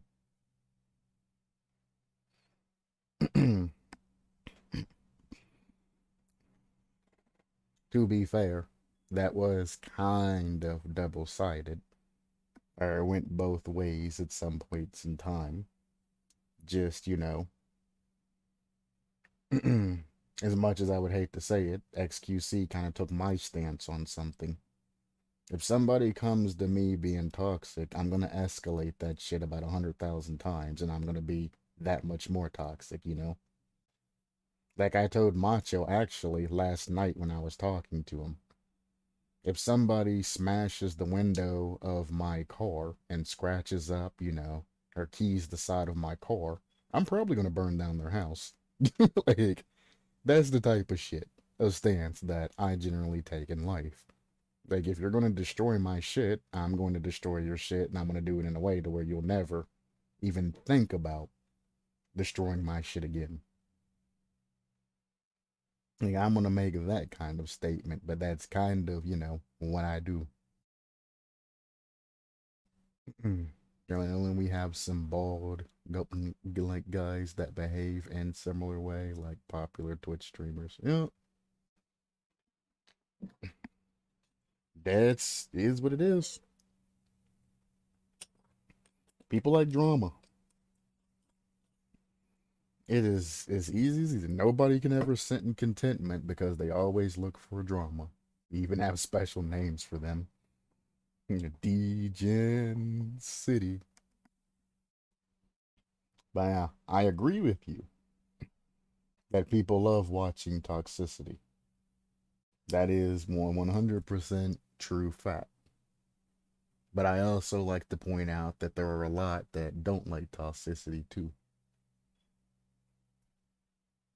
Well, I believe that when you don't have enough problems in life, no. Anytime a human being feels content, they generally look for something, some sort of entertainment. So, I mean, even if somebody eats a sandwich and they have that feeling of contentness after eating a sandwich, instead of just sitting there content and enjoying that sandwich, they'll immediately get bored and go do something else and look for some enjoyment or excitement or recreation or something like that. It's just that our society has gone from a sort of ha ha funny type of joking toxicity to just straight toxicity. And I hate that shit. It's sad that the who asked, ratio L type shit and literally all the, popular sayings and all of that are toxic nowadays. If you're being mean to somebody, you're the cool guy. You're the one that gets attention and the praise and all of that. But if you're nice, people are like, what the fuck are you doing? And then you become the target of the toxic people.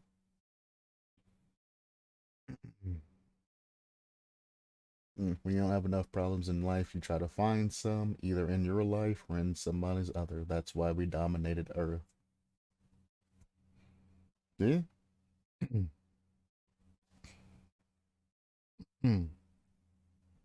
It's sad. That's what humans are. Humans are social creatures, and unfortunately, that sometimes is negative. I'm not going to say all the time or most of the time, but sometimes is negative. Indeed.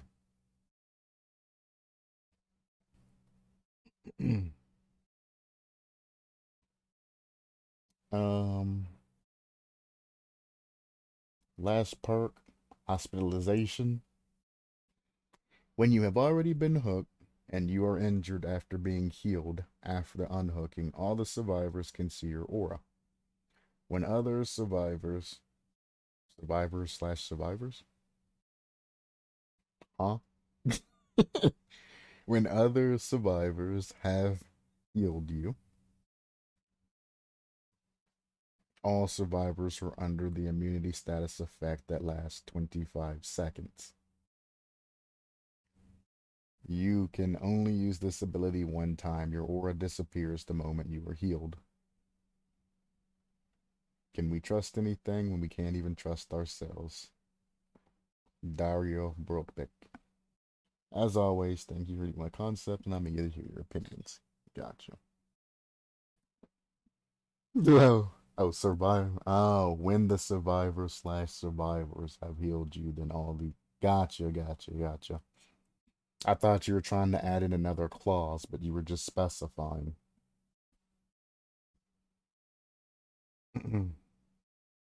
Honestly, doing something, I can't even find it, like that is quicker. I mean, I generally use survivor slash survivors, but when I was taking communication and language classes and things like that, that is what I was always lose points out on. Things like that. Instead of saying when other survivor slash survivors do something, you can literally just zoop zoop S. And there you go. It's much more convenient. And that's the type of things that was always brought to my attention, which is probably why I'm such a fucking stickler on things nowadays.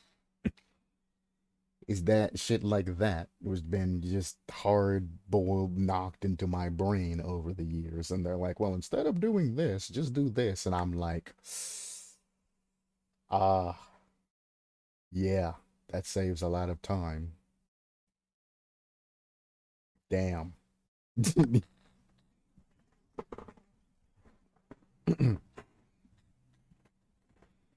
But anyway, that's just another piece of my past.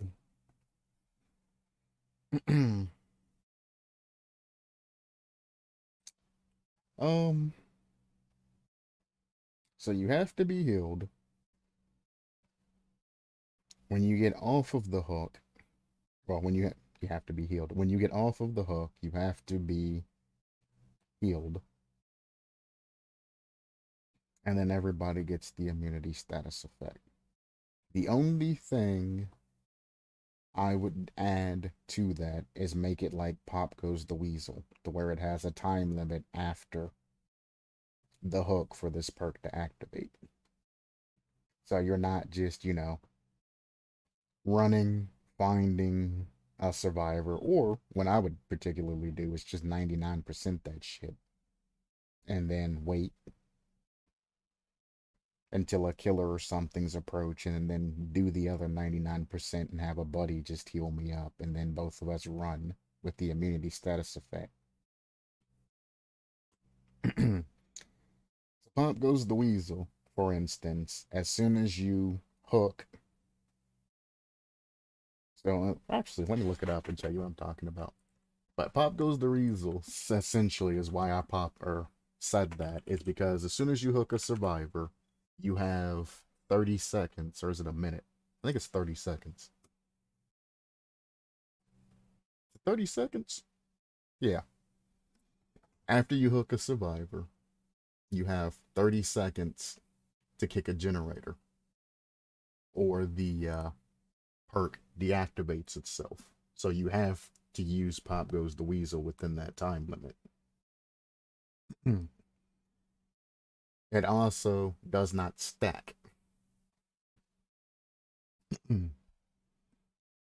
So that's what I mean by running it like Pop Goes the Weasel. So if they unhook you, you can't 99% yourself and then go to another friend and essentially give them the effect when the killer comes near you, and then both of you run off with immunity and all of that. Or vice. Ooh, what would that do to No Mither?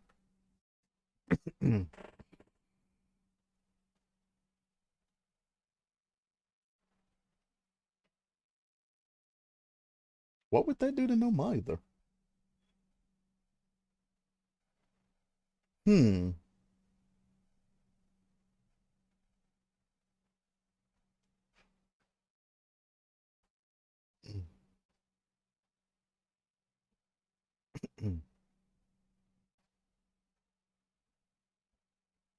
Honestly, hang on.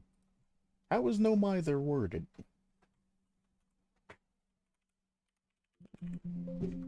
Yeah. Because I didn't put that.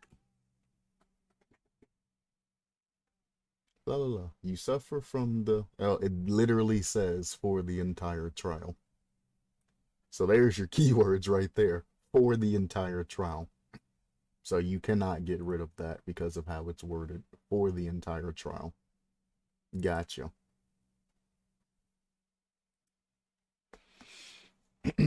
Alright. Makes sense. No. They have to heal you after the unhook, and when you are injured again, the perk begins. Well, I mean, the stacking wise, I was talking about Pop Goes the Weasel. The timer is what's important there, is the timer.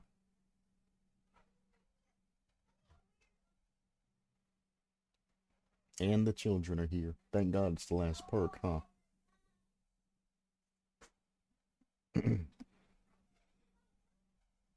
So, how this is technically wrote,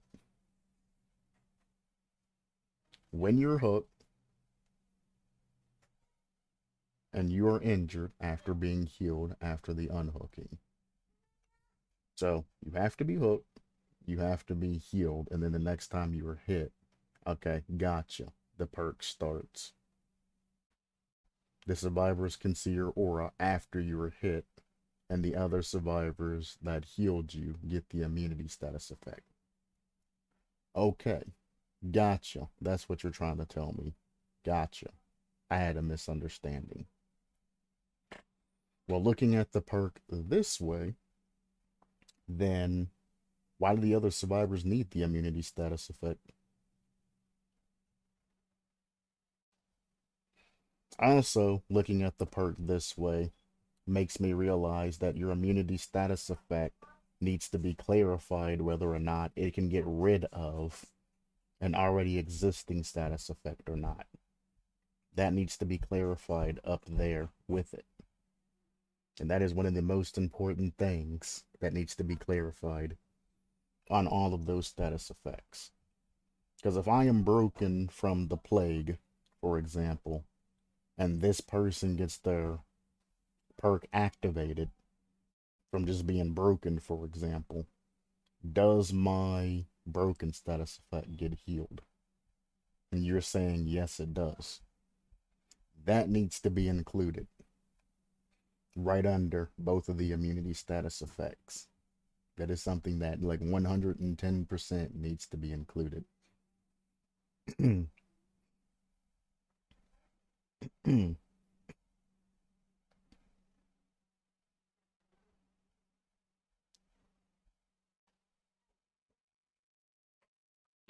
So this can see. Now I gotta check NOAD.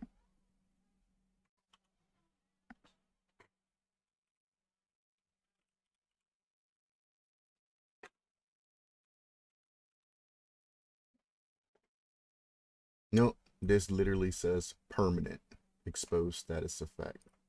Okay. I smell pizza. I smell good pizza.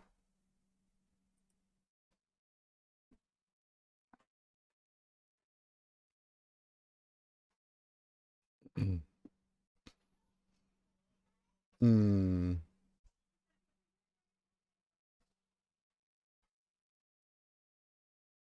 No, no, it does not, because it's permanent. It's in the words.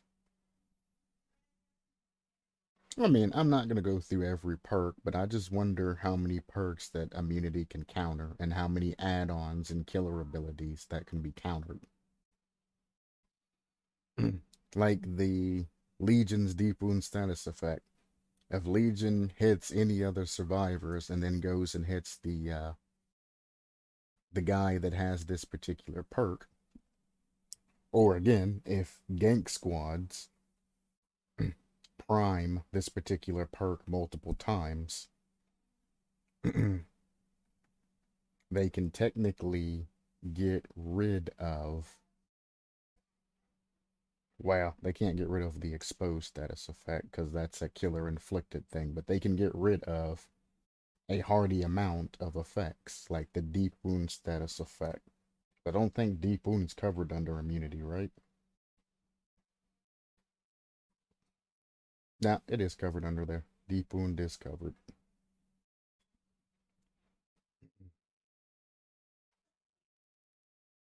I don't know. What I'm going to do at this particular moment is I'm going to trust that you've done all the research and designed the perk properly around all the different perk status effects and all of that. Because it looks like you did a lot of thought because you covered madness, sleep penalty, deep wound, hindered, exposed, and even said that all of the special killer effects. So, honestly, you could make your own type of terminology. Special killer effects, you can make your own terminology that just specifically means special killer effects. And then list this under this. Survivor is immune to all, and then whatever that special term is. And then use that one term to, one, future proof against all other future killers that are being added into the game, and also cover the things that are already in the game just by creating a specific word or using a specific word if it already exists. And cut all of that off right there, where there was no really a discussion to have on it. Also, there should be a note that you cancel this perk if you have started to heal yourself. Yeah, I was thinking of it. Definitely.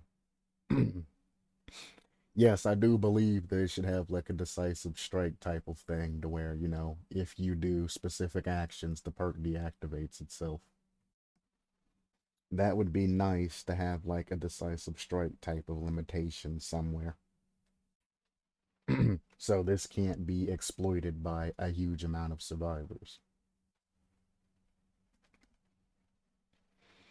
But also, on the other end of that, the immunity status effect really only has niche, this, you know, uses for it.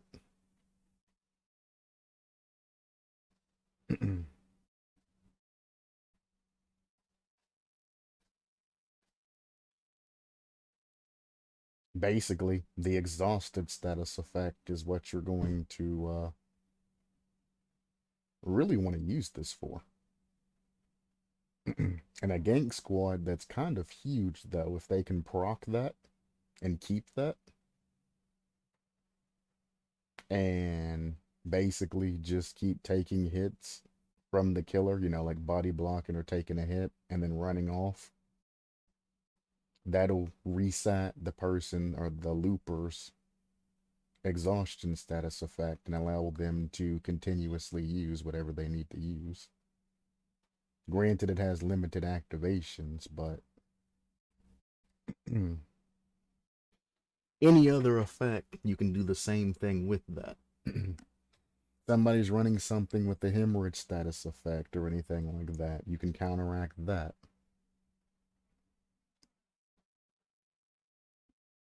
And it also says that immunity is only status effects granted by the killer. Those are the keywords there. Is survivor effects granted by the killer. So you're immune to all negative effects granted by the killer. So I got to keep that in mind as well.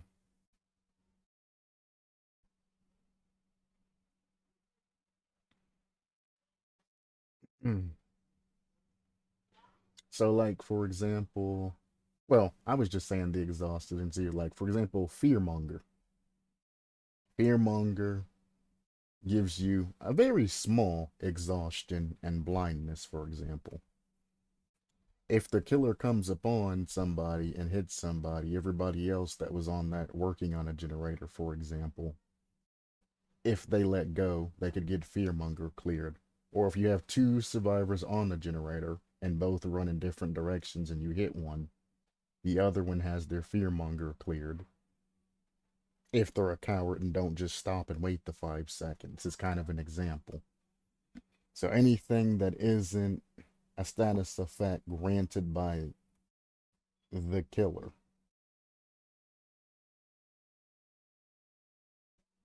How would that work in that specific situation?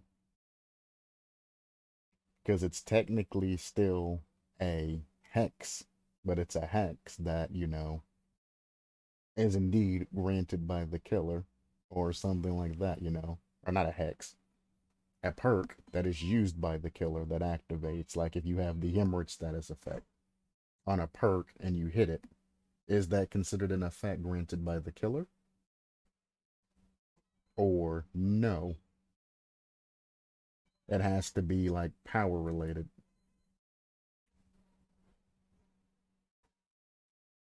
Because there's kind of a fine line there too. I thought I solved that earlier with what I said, but now that I'm rethinking it, it's kind of like, hmm.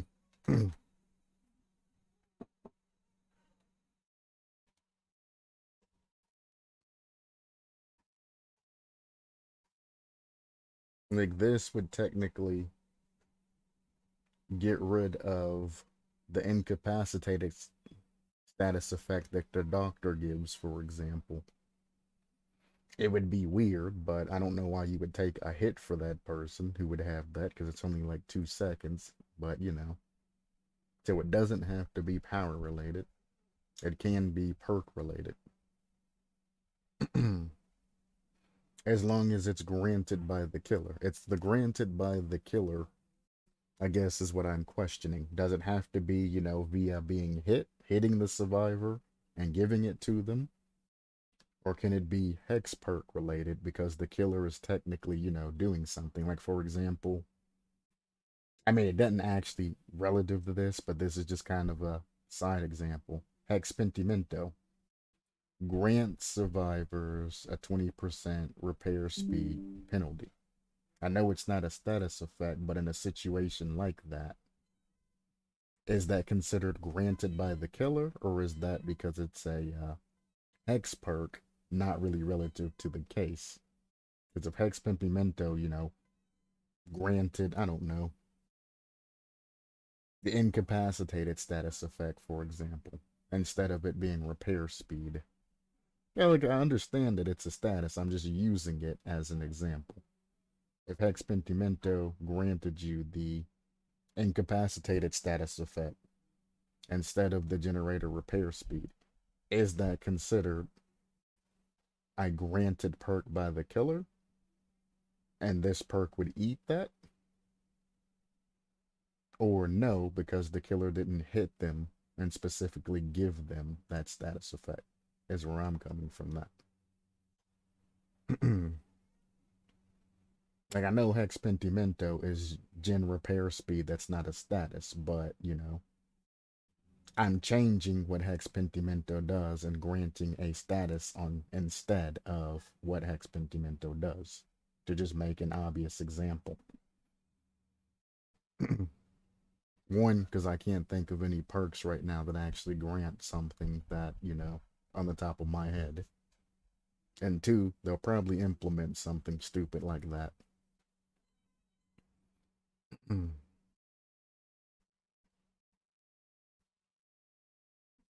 So it's kind of what do you do? Where's the line drawn?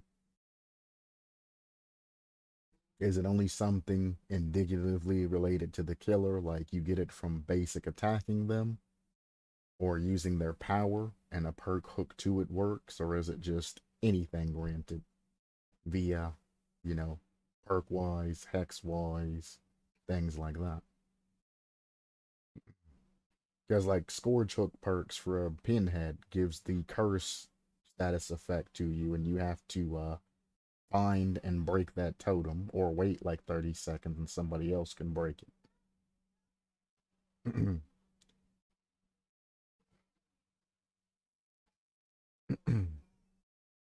And now that I think about it, that's also another problem. Because if the hex goes away and the totem stays up, wouldn't that break the game too? Then after all, it comes from the killer. So it's, you know, so any status effects that you can be granted under any circumstances is what immunity works. That's what I was trying to narrow down. Because that opens up a huge avenue of different things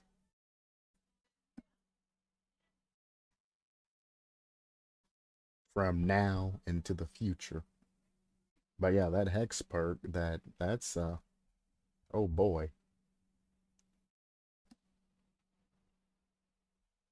I think I just turned this into something complicated. I am sorry. I've made that very complicated, but you know, trying to get out of the game breaking bugs and things like that earlier is going to benefit it in the end. So Pinhead's perk that curses you when you get pulled off the score chart. The curse is a status effect. And if you remove that status effect by somebody else getting hit, the totem is still lit. And if you do that enough times throughout the match, all the totems are going to be lit, and they're all going to be hex totems.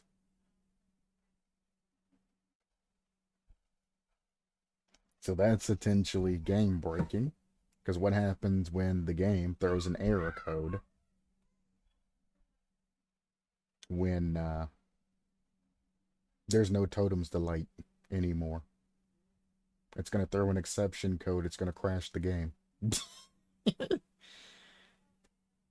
Especially if somebody's playing like Hag or something and running a lot of hex perks. You can really get to that end fairly quickly.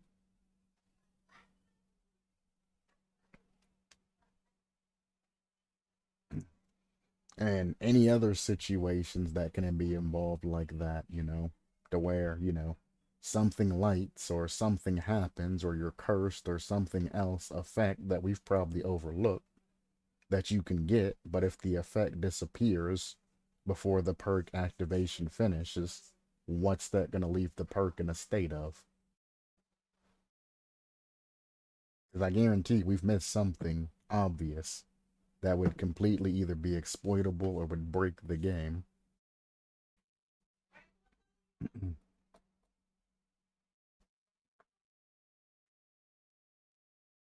I don't know. It's not worth going into heavy detail with because, well, we're talking about behavior. They would implement it as is and just fix the shit after it breaks any goddamn way. Let's be honest here. So why even spend money on, or spend time on it, you know? Trying to future proof it and do all of that because they're just going to send it in as is and then fix it when it breaks anyway. We'll cross that bridge when we come to it. Behavior, always. Sometimes we're not going to cross that bridge at all. It's just going to stay broken. We know it's broken. We ain't fixing it though.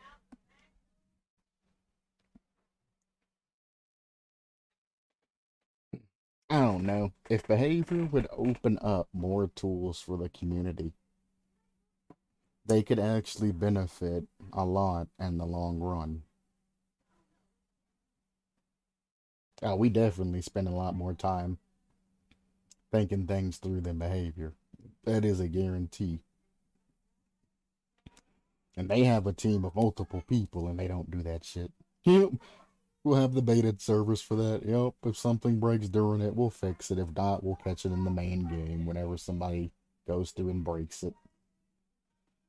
But it's like if they just use their damn community more, give us the mod tools to create, you know, killers and, you know, the basic structures and all of that, and the ability to design powers and all of that. Give us open modding. Well, now they can't do it because their easy anti-cheats fucking garbage. People would just exploit the game at that point. We've seen what happened in the past.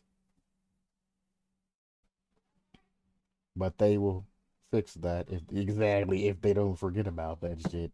Exactly. They need to up their security on their game, move all of their files to server side and not client side, where the client can just fire things. And then they can add in mod tools and all of that. But again, Dead by Daylight was an indie game, and it was designed as an indie game. Most indie games have the files on the client side, which is why the hacking epidemic and all of that started. You can have all the easy anti-cheat in the world, but if a client can type in a command and make a certain event fire on the server, the easy anti-cheat's not going to pick that shit up. Not going to happen. The server's allowing it, so why would the easy anti-cheat say, hey, this guy's cheating? They're not.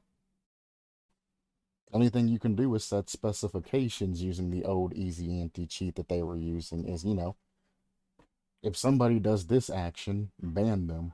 This is not allowed. It doesn't matter who you are. Never allow them to do this. Whereas if you move the files and all of that to the server side and create events, remote events is what they're called, to activate the files, they send a request to the server. The server checks and makes sure that what they're sending is correct, and then the server says, okay, I'll allow it. Then they make easy anti-cheat to pick up the cheating and all of that, the, abnormalities and all of that for the game. Boom. Then you create workshop tools and all of that that can only be used, offline. So you have to set, codes that anything that's not part of the base game can't go online and be used. And then boom, you have offline lobbies that you can make with your friends, creations that you can create and test and design and make yourself. And if everything goes well, you can upload it to the workshop. And then you can have your own custom, dedicated servers that, players can make with their modded killers on it that they can play test and all of that in like the public test beta, or if they wanted to do it main game, whatever. And then boom, instead of writing everything on paper and thinking about it and doing things like that, you can just design it as you're going through it. If the community joins your lobbies and you get a lot of feedback on it, behavior can then approach you and say, let's make a contract. Since you're just an average Joe with, not a huge amount of experience, maybe you went to college for it, whatever, they can offer you a lot lower royalty, like, 1% royalty or something like that, as opposed to them making, contracts with AAA fucking games and movie producers and things like that and spending, an arm and a leg for that shit.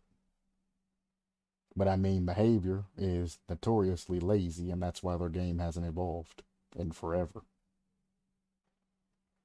It took them over 6 years to actually get the game to where it is now, and it's not too far off of how it started. You just have a roster set up. It's over 6 years to set up a roster for your game. It's kind of sad. Kind of sad.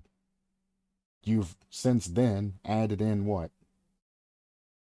2 or 3 maps, but you've removed, well, they've added in like 5 maps. But they removed like 3 maps on top of the 5 that they added. It's like, damn, bro. Damn. But anyway, food is here. I am gonna go eat. That still kind of bothers me. She's so fucking ripped, bro. I don't know if I could be with the female that's got fucking bigger arms and shit than I have. Like, not only is she 2 feet taller than I am, so I would be staring at her like right here at like abs and tits level. It's just like, I don't know about that one, Carl.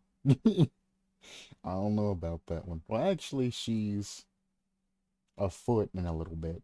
So I would probably be like, yeah, at tits level. Literally tits level. More muscle. Oh, God. This ain't even how the actual huntress would look anyway, because she would have muscular everything. Or this would be muscular, that would be muscular. These would be muscular, that would be muscular. Fucking neck and shit would be huge. All that shit. That's just kind of a uh, uh. That's not my cup of tea, is all I'm gonna say. I don't like chicks that are that much bigger than I am. I'm already a big dude, but god damn. Like, shit. Not only you're taller than me, you can fucking lift me up and fucking bench press me and shit. Like, I'm good, bro. Um,